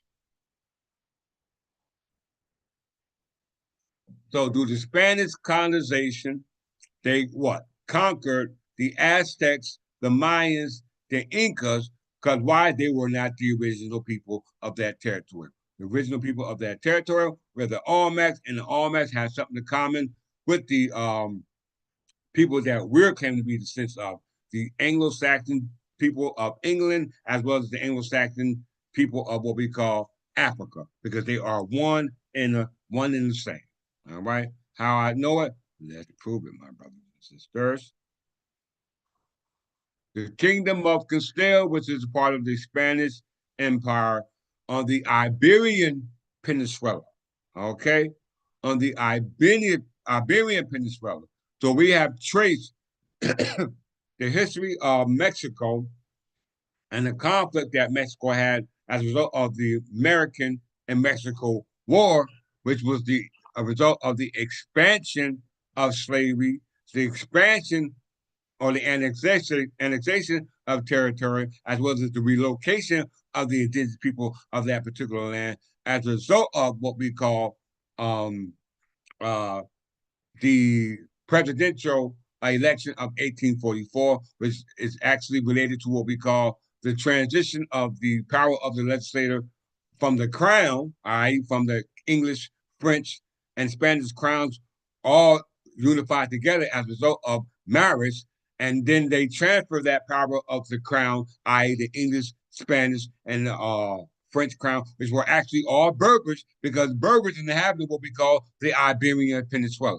Okay, we must understand that. And the kingdom of Castile goes back to the kings of Spain, who were actually protecting the king from invasion of Arabs. Okay, we must understand that, and that goes back to the Cordoba. Okay, if the Treaty of Cordoba of Spain allowed Mexico to become independent, and Cordoba goes back to the what we call the what was it called Muslim wasn't that the siege of Cordoba in 1236. You had the Treaty of Dover, the Treaty of Cordoba in the 19th century, but that descended down from the siege of Cordoba in 1236, which was resulted from the Kingdom of Spain under the authority of Sancho II, one of the kings of Spain, one of the founders of the Kingdom of Spain, Leon de Castile, all right, against the invasion of the Arabs through the Umayyad conquest of the territory which we know in Spain on the Iberian Peninsula. All right, everybody like what you hear? Please give me a thumbs up because I'm about to drop it. Okay, the Kingdom of Castile.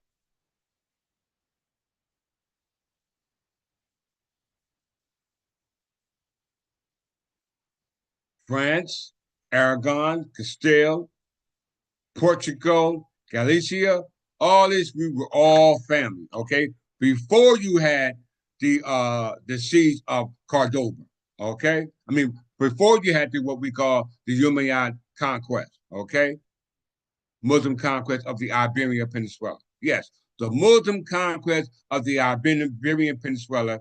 Prior to that, this was controlled by French, Spanish, English, Frankish houses that were all aligned together. Ain't no one dropping it like this, brother. And not just over there, but over here and what we call North America. Because prior to Great Britain even get here, it was called New Spain and New France. And New Spain and New France encompassed the territory which we call Mexico. Okay? Mexico. Mexico got independent from the Treaty of Cordoba, and they were all part of the Spanish Empire, which we get the Kingdom of Castile. And we know they were all married into the Plantagenet family by marrying to what we call Henry II and Edward I. Edward I was married to Eleanor of Castile, and Henry II was married to who? Eleanor of Castile, which was called Eleanor of England. She was married to Alfonso the Seventh, the King of Castile. All right, I know my stuff, my brother and sisters. Let's see.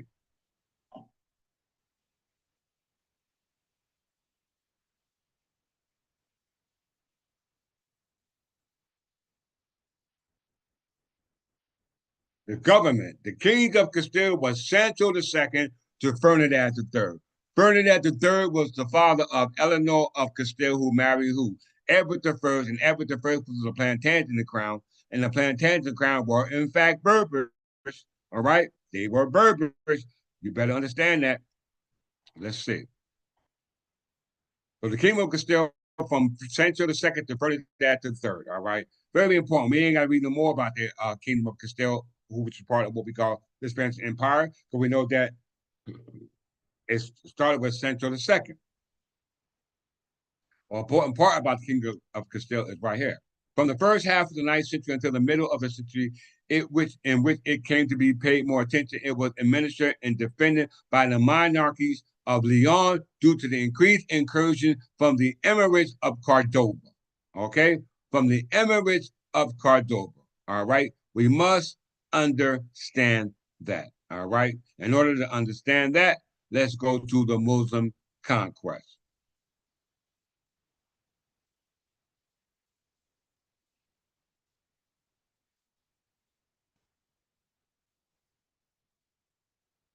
The Muslim conquest of the Iberian Peninsula, also known as the Arab conquest of Spain. Did you hear that, my brothers and sisters? Did you hear that? The Arab conquest of Spain by the Umayyad Caliphs occurred between 711 and 720. The conquest resulted in the destruction of Christian Visigoth kingdoms of Spain and led to establishment of Muslim, Arabian, and Moorish states. Did y'all better pay attention? We are not the same, okay? We are not the same. The territory called Spain or the Iberian Peninsula was the home of the Berbers. Y'all better listen to me, not just that land, but the land which you call Morocco, i.e., the Maghreb. All right, that was the land of our forefathers. Not just that land, but the land over here, what you call Mexico. Okay, not just a land what you call under the control of the Spanish Empire, but that was under the French Empire. Why? Because they were all family. All right, they were all family. So we see that the Muslim conquest of the Iberian Peninsula started in 711 by the Umayyad dynasty on the land mass called the Iberian Peninsula and what we call Spain. All right, and we know when we look at that territory called Kingdom of Castile.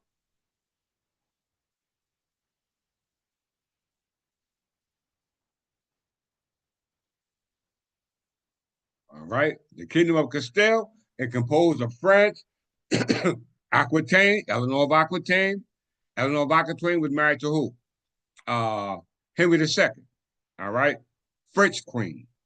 Castilian counties, Aragon, Navarra, Castile, Leon, Garcia, Portugal, before the invasion. How we know that? Because there was a conquest. Okay? The conquest. Let's go to Cordoba, Spain. How did Cordoba, Spain get set up in Spain? Okay? Let's see.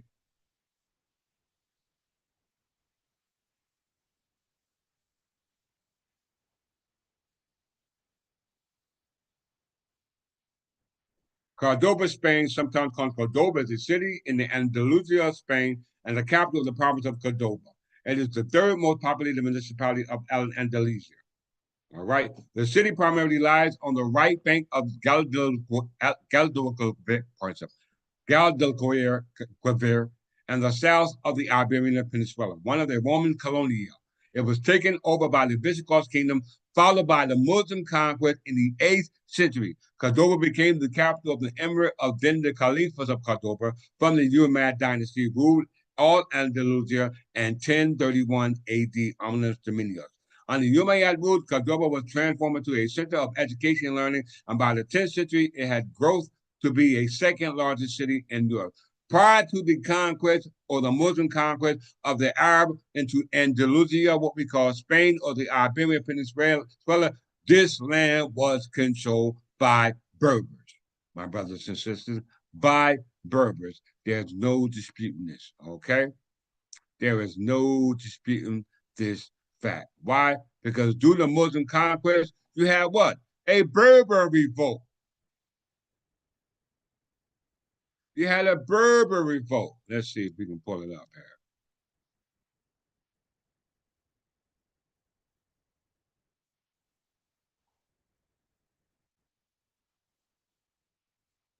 Muslim conquest of the Iberian Peninsula.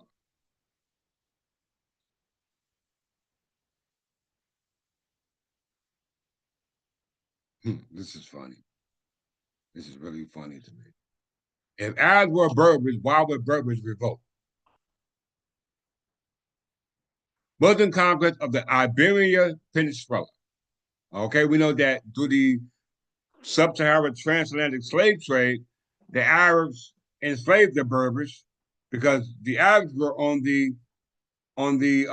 Arabian Peninsula, which is separated by what we call the Red Sea, and everything west of that is called the land of the what we call the Black Pharaohs, okay, or the Kushites, okay.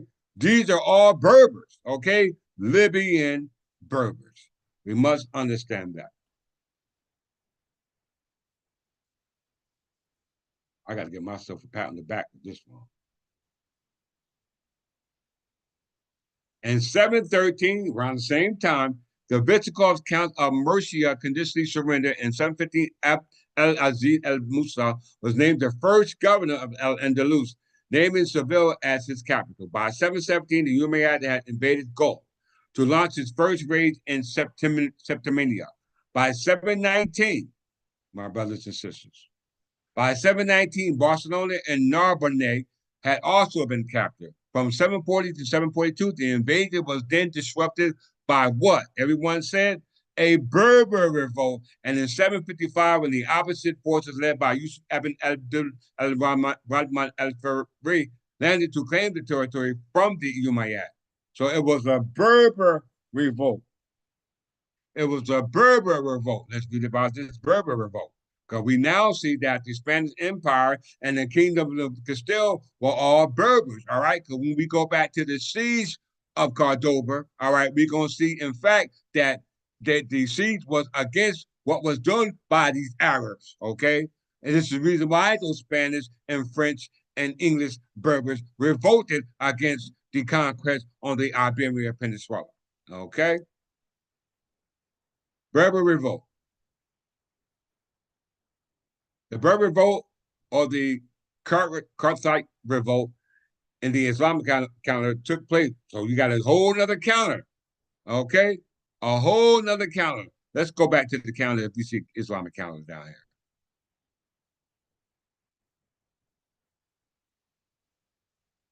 Where's 1066?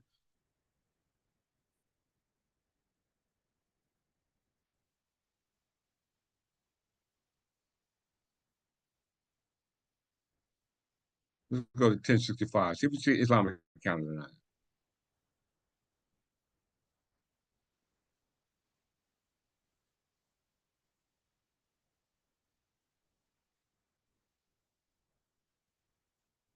This is how you drop Jews, my brothers and sisters. You can't get emotional with this.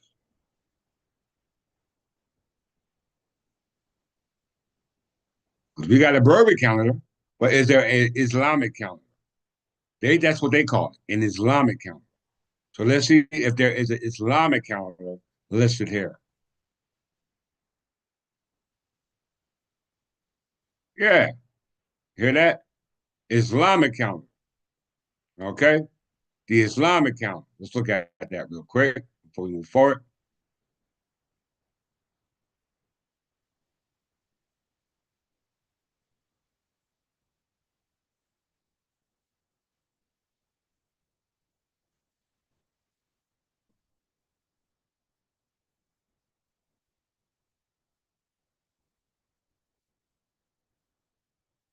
The calendar enumerates the Hajri era, whose epoch was established as in the Islamic year 622 Circa era or Common era.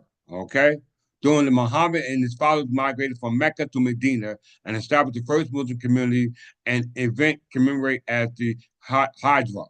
Okay, so the Islamic calendar was established in 622 Common era. Okay, before the Common era are notations for the Gregorian calendar, the world's most widely used calendar of era. You hear that? Notation for the Gregorian calendar. I rest my case. All right. But yet we got a Berber calendar, and the year is what? 2015, and the year is 1065. It's still a Berber calendar. So whether we use the year 2015 or the year 1065 is the Berber year. Whether we use the year 2024 or the year 2974, it's still a Berber calendar. All right, to us. All right, so let's move on. Where was I at?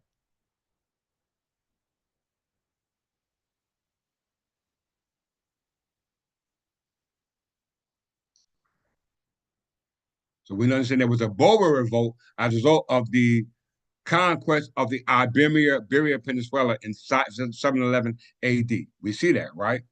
There was a revolt from Berbers. Okay, so that means that they must not have been the same people. All right, that's plain and simple. Okay, there was a revolt. Okay, a Berber revolt on the Iberia Peninsula called Spain. Okay, all right, and we understand that the city of Cordoba was a result of what we call an invasion of the territorial by the Umayyad and then setting up a city called Cordoba. All right. Then it was seized in 1236 as a result of the Muslim conquest in 711, which now we'll go to. All right. And it was the siege took place under who? One of the kings of Castile, Ferdinand III.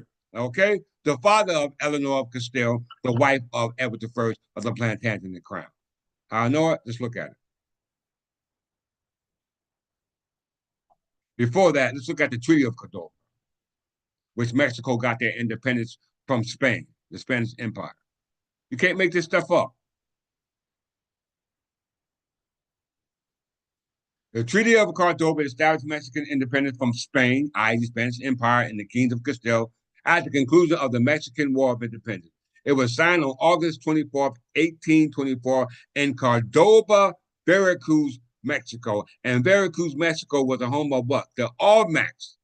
Okay?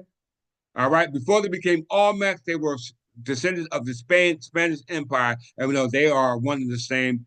And then we know that they were in fact Berbers. Okay, these were Berbers.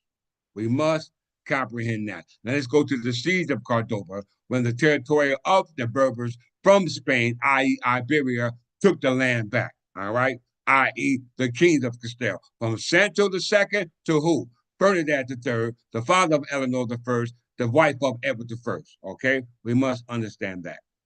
We're family, brothers and sisters. During the Reconquista, the siege of Cordoba was a successful investment by forces of the Spanish king of Leon and Castile, Ferdinand III, king of Castile and Leon, marking the end of the Islamic rule over the city that begun back in 711 AD. How do you like those apples, my brothers and sisters? How do you like those apples? All right. So when Mexico got their independence in the 18th century, all right, they got it from who? The kings of Spain. all right, that were aligned with the Plantagenet kings by way of what we call marriage. We must comprehend that, all right? We must comprehend that. Bernadette III was the father of who? Eleanor of Castile. Let's prove it. As I come to my closing,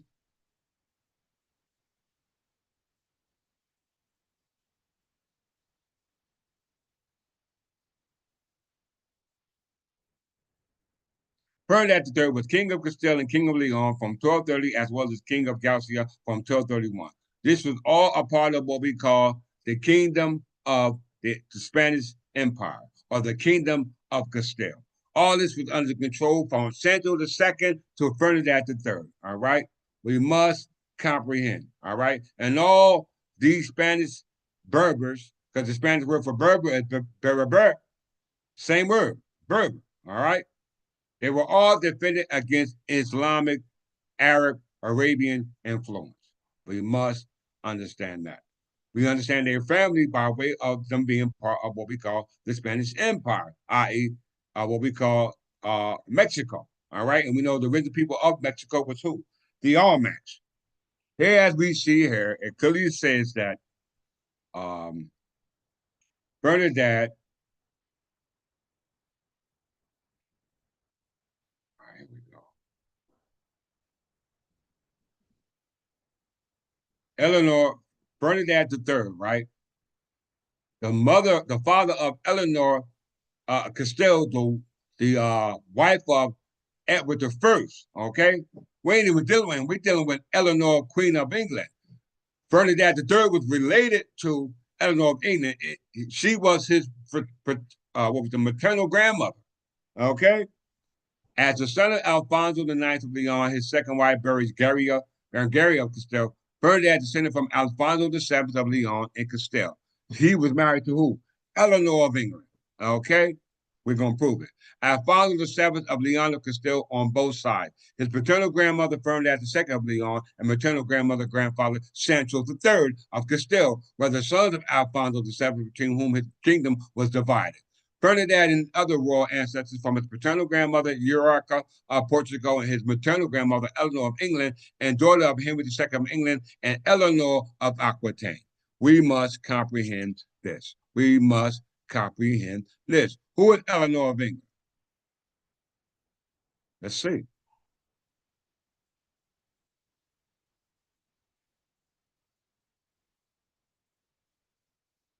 Eleanor of Castile was Queen of England as the first wife of Edward I, son of Henry III, the son of John, the son of Henry II, the son of Godfrey V, Caliban, Jew, son of folk, ruler of Jerusalem. Okay? No questions, no exceptions. These are straight facts. So Eleanor of England was the Eleanor of Castile married to who? Edward I, all right? And she was from the house of Castile. Why? Because her father was who? Um, Alfonso the Ninth of Leon.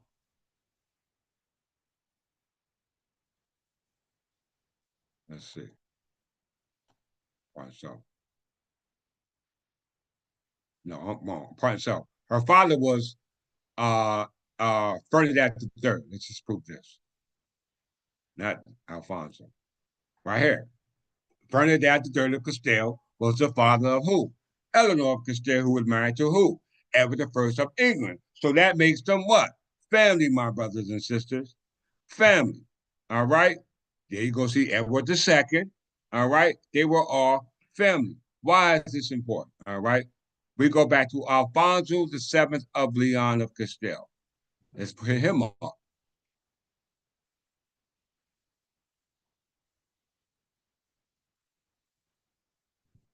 Alfonso the Second of Leon of Castile. If I'm not mistaken, he was the wife of Eleanor of Castile, Eleanor of England. Let's see. Oh, nope, I was wrong. Pardon self.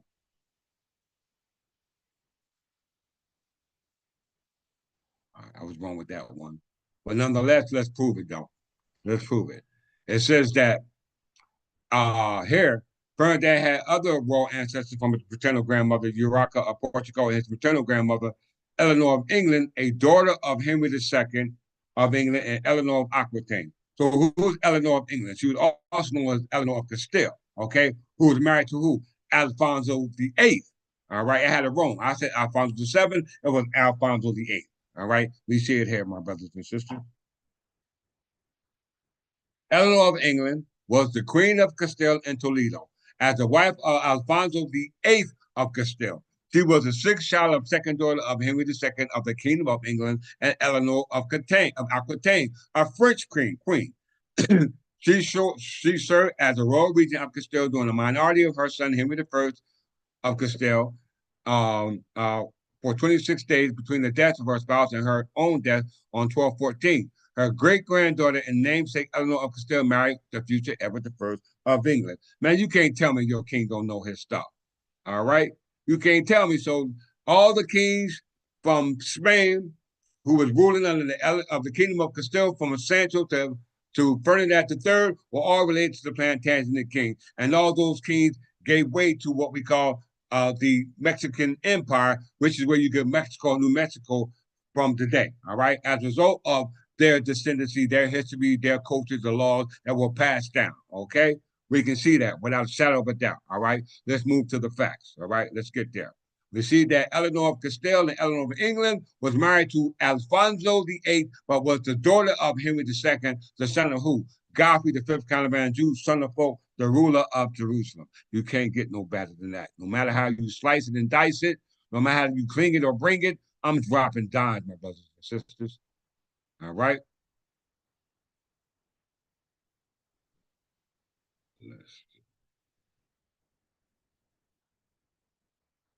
Our closing.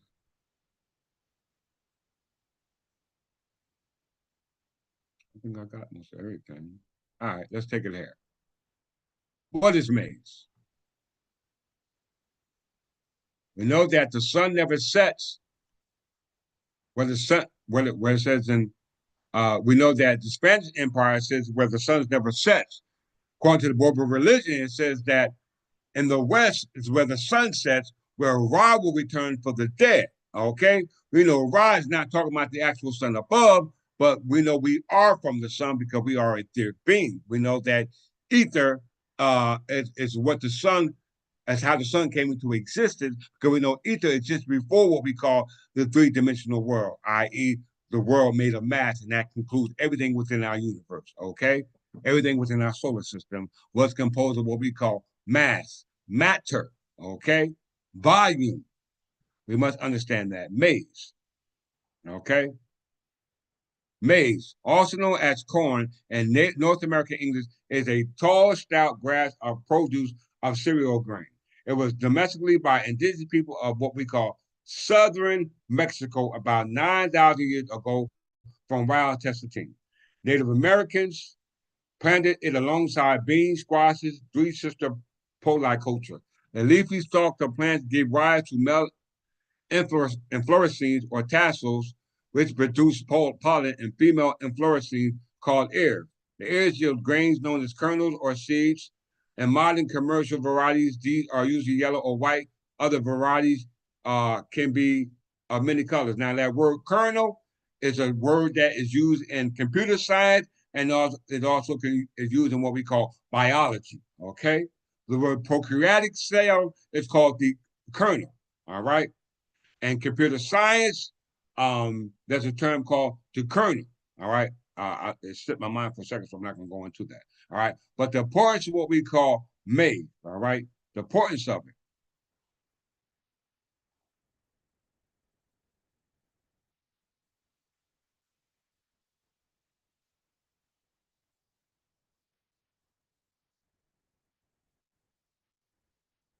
History.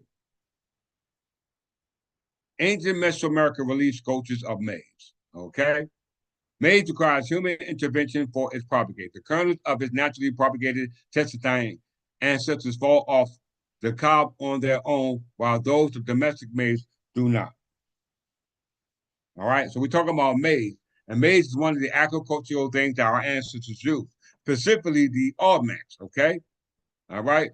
The earliest maize plants grew a single small area of plant. The Olmecs and the Mayans cultivated maize in numerous varieties throughout Mesoamerica. Now we know when we read about the Spanish Empire, the conquest of the Spanish Empire, dealing with the Aztecs, the Mayans, The Incas, etc., were by way of the Spanish Empire, but yet we know that the Olmecs were a part of the Spanish Empire, but yet they were not conquered. Why? Because the original people of the Spanish Empire were, in fact, the Olmecs, and the Olmecs have one thing in common with the Berbers as well as the Anglo-Saxon mound buildings. Okay, all right, we must comprehend that. So, in closing, we see that the maize, i.e., corn, is an agricultural thing that are used for multiple reasons. But as we can see, it's one of the ancient stelae that you see here scripted on the walls in Mesoamerica. All right. And we know Mesoamerica was one of the civilizations known as the cradle of civilization here in North America, which out of six cradles of civilization known around the world,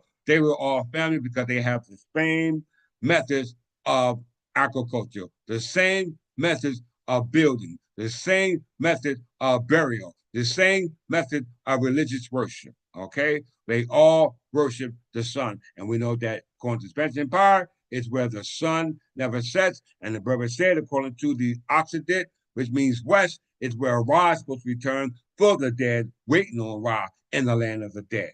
The land of the dead is a land that's laid to waste, okay, through what we call prescription of acquisition. So in closing, we're going to close out with the qualification for Ivan Van Sertimer, all right, in lieu of maize. I met Ivan Van Sertimer one day when I was a Moor, working in Robert Johnson Hospital for an instrument technician, and I happened to see him coming down the floor, coming down the hallway in a stretcher. And I had my feds on at the particular time. And it blew his mind to actually see me. You know what I'm saying? I let him know, yeah, this is your work. All right. So I had to go through the schools of thoughts, identifying with the people, identifying with the history. And by me even researching his book, he even lets you know that the Moors are a mixture of the amalgamation of Arabs, which are originally amalgamated with the original Berbers as established by the 1911 Encyclopedia Britannica.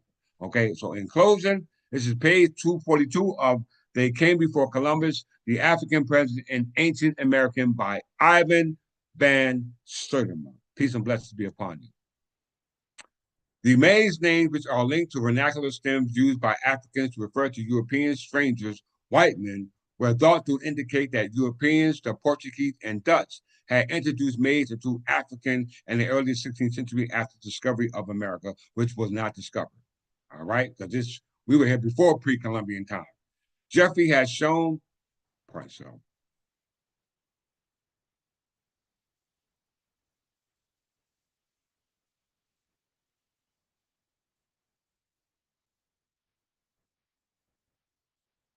Jeffrey has shown that the term were in use long before the arrival of Europeans, and that they were used to refer to the Arabs as well as Berbers and Arab Berbers and Arab Negroid light-skinned mixture. Did you hear that?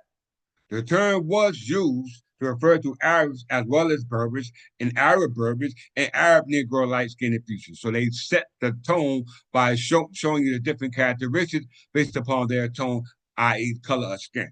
All right.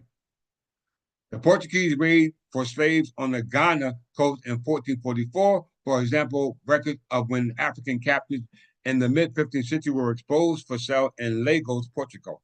It was truly a thing of astonishing to behold, for among them were some well nigh white, nigh white, others were black as Ethiopians.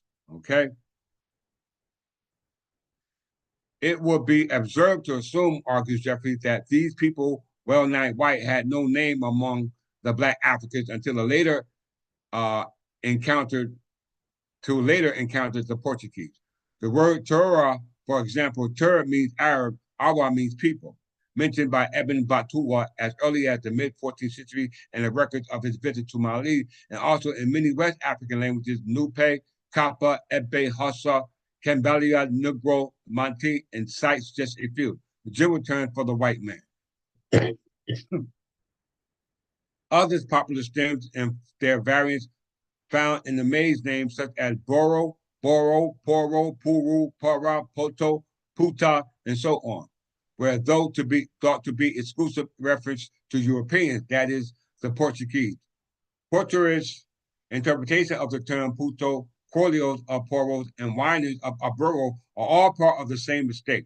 Jeffrey shows that the similarity between the sound put and African vernaculars and the sound port in Portuguese is purely coincidental. The Arabs, for example, have clearly been established as distributors of the plantain and banana in West Africa. The Vai in West Africa tribes call the banana porobana, which is the banana of the poro, the stem poro standing in the case for the Arab, as in a later time it came to stand for the Portuguese and other Europeans.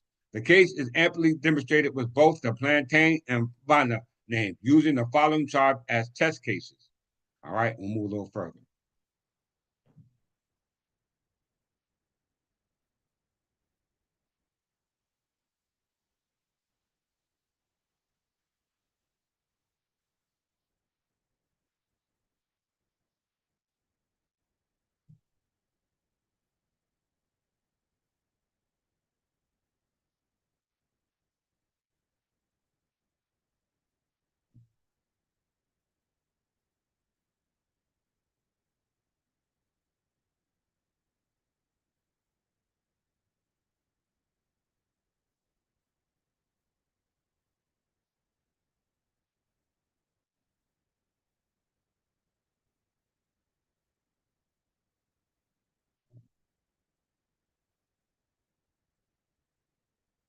Right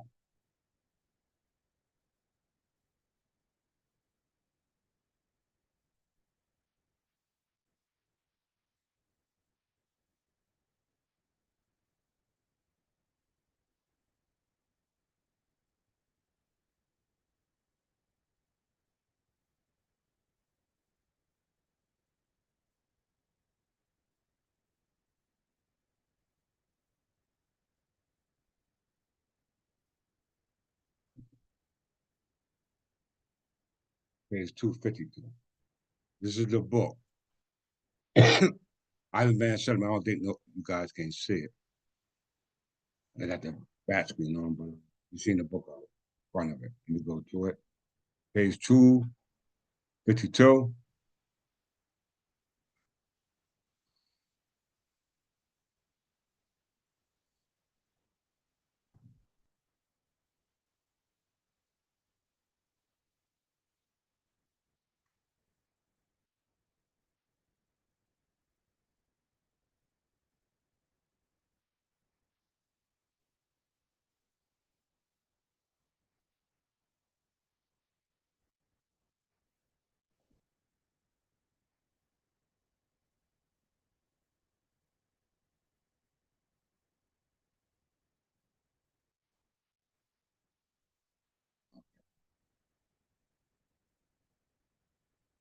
Right here. To return to the central question, how did maize get to Africa, to Asia, and to Asia Minor, and to Europe in pre-Columbian time? Once again, I repeat, this is from Ivan Van Shelton book. And we understand. Let me go right here. I want to show you how it is. Maize.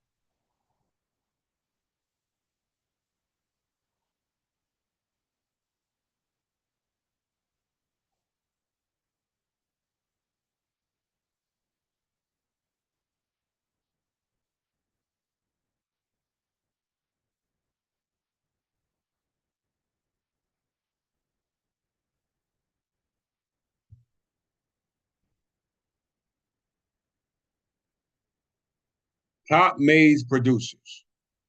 Okay? Top maize producers. This is in closing.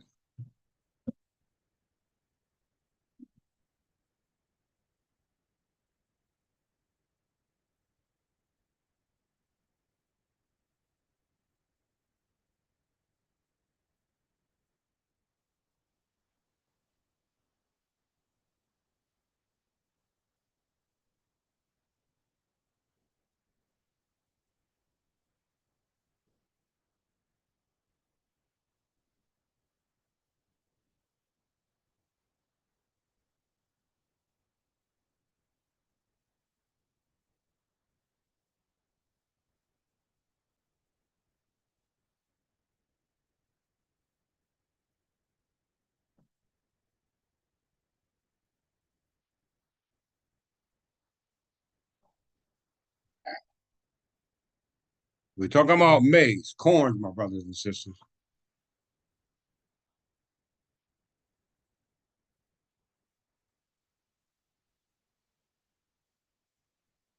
Maize, also known as corn in North America, is a tall style grass produced as a cereal grain.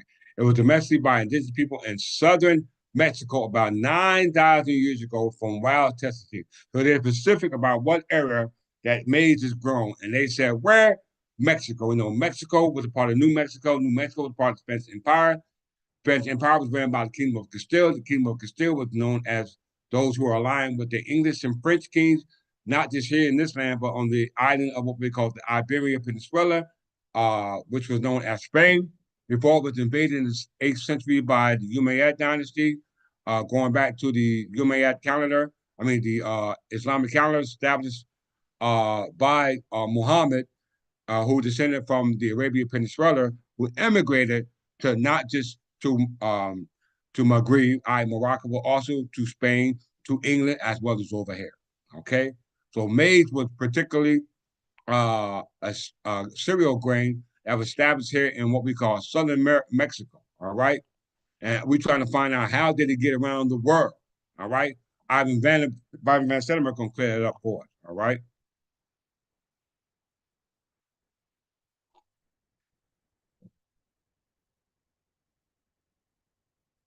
Right, as you can see here,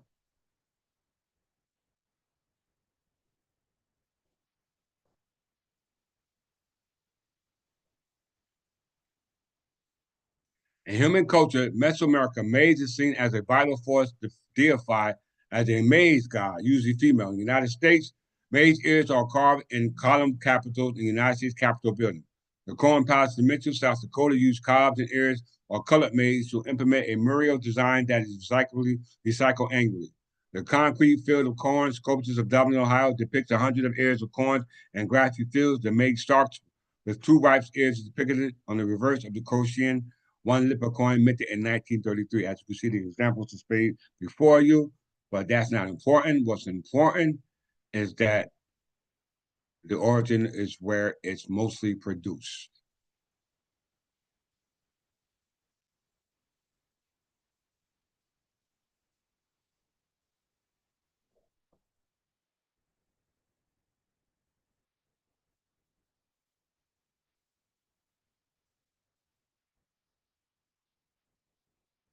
Maize is widely cultivated throughout the world, and a great weight of maize is produced each year than in any other grain. You hear that?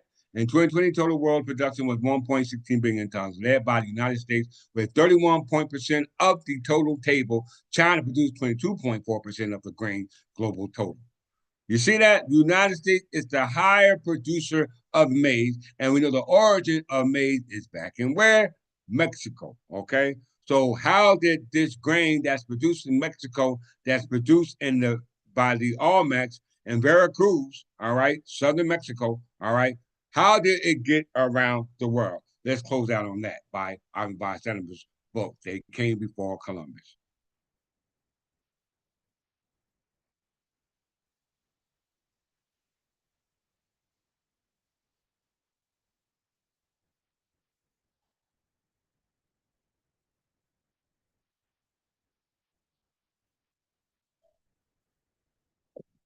To return to the central question, how did maize get to Africa?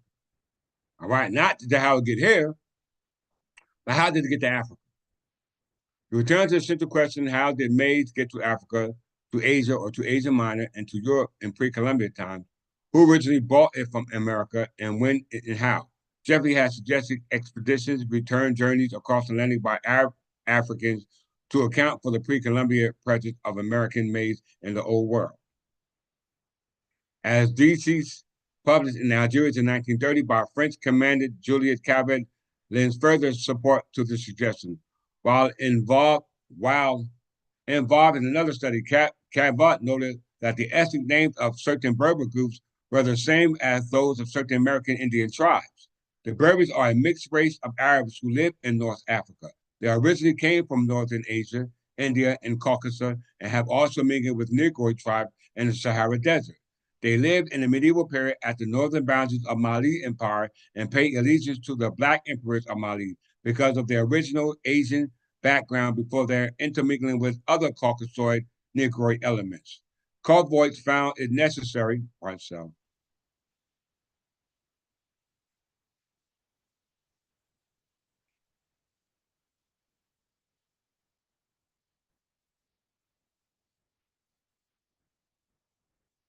Corbett found it necessary to cross-check Asian ethnic names to see whether the similar names among Berbers and American arose as a consequence of simulation arrival of groups from Asia.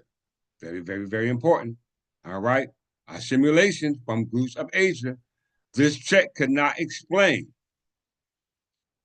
these astonishing parallels. Few could be accounted for by the virtue of early Asiatic elements in the Berber background.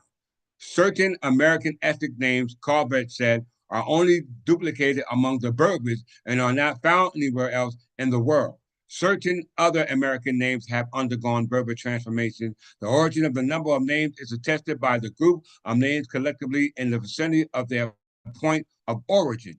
Corbett examines the origin of 77 such similar names of tribes on both sides of the Atlantic. Among the 77, he was able to distinguish five categories.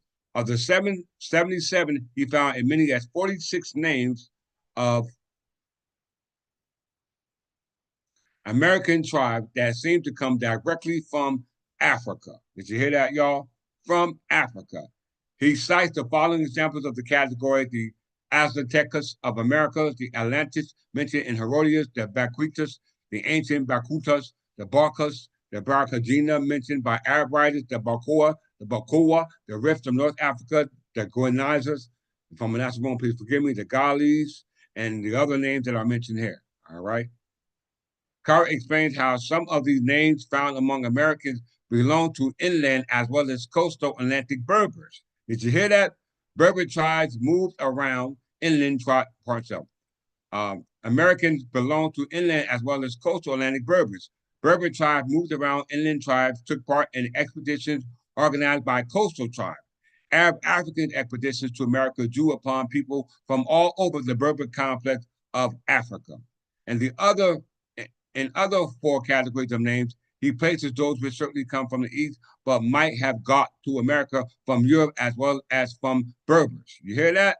And others form a category name. He places those which certainly come from the East, but might have got to America from Europe as well as from the Berbers. Examples are the Antes, Arturus, Durans, Gabelanias, Guests, Tibaros, Lippus, Parsis, Syracuse, Samagotus, Thames, and Zamorgas. Those that are also Berber, but seem certainly to have come to Americas from Europe, those that might equally have come from Asia as from Africa, and those whose origins remain unsure but are found nonetheless duplicated in America and North Africa. Corbett's study is massive. It runs to half a thousand pages. So is that it?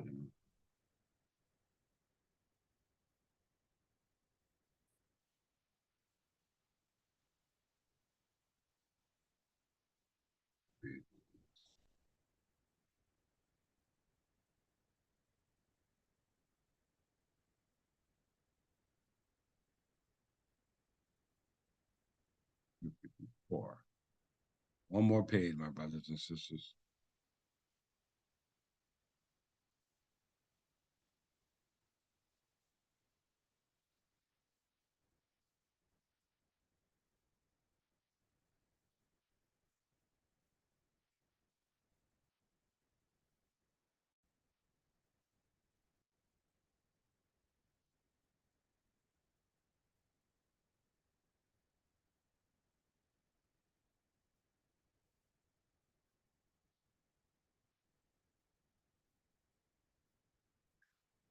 In closing,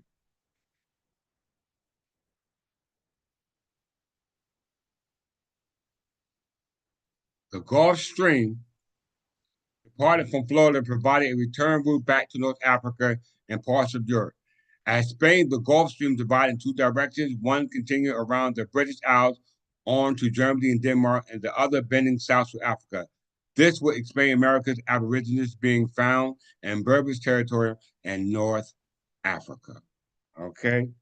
In North Africa. All right? So, brothers and sisters, let me make sure I covered everything.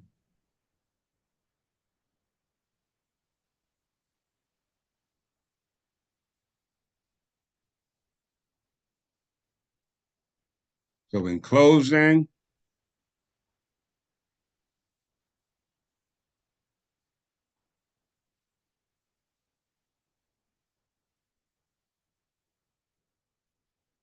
we know that the 1776 Constitution of New Jersey was under the authority of the crown, and the authority of the crown was under the Spanish, French, and Berber kings. Okay, the Spanish, French, and Berber kings, which are all families that are now going by other names, and these other names originated as a result of the transfer of the crown power, the king who represents the crown power, and the king who represents the crown land where the power resides, to the executive branch under control of what we call those officials sitting in positions of power. Remember, people don't change, positions do.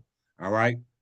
I mean, people, pe- uh, people change, positions don't. So we see in 1844, New Jersey's severed the power under the crown, all right, and conveyed it to the executive branch, which was under authority of what we call the president, and that and also the notes to the Presidential Convention in 1844 was dealt with the expansion of territorial, the expansion of slavery, as well as the removal of the indigenous people, which were nothing more than the indigenous people known as the Anglo-Saxon Berbers. Okay, we know that the Anglo-Saxon Berbers, i.e., the Almacs,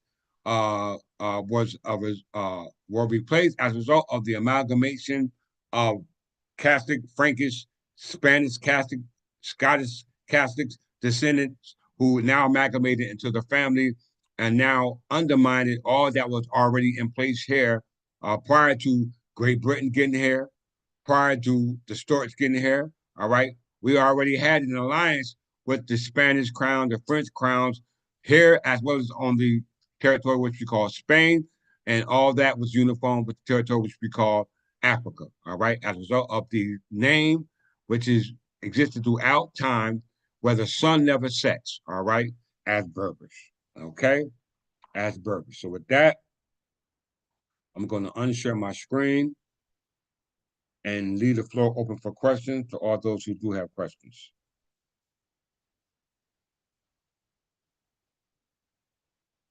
Any questions, my brothers and sisters, before I close out? Make sure you give your donations to the Third Tipping Church of England, all right, as well as send them to your king, $ Clifford Jefferson L, for free and common soakage, as well as gift, as well as any patrons that you see fit, is well deserved, as well as like, share, and subscribe. Hit the uh, as they say, hit the what is that thing they always say? Archbishop said it a second ago. It's a notification bell as well. Okay. So with that, Clovis the first, Clovis culture. Yes, sir. Yes, sir. Clovis culture. All right.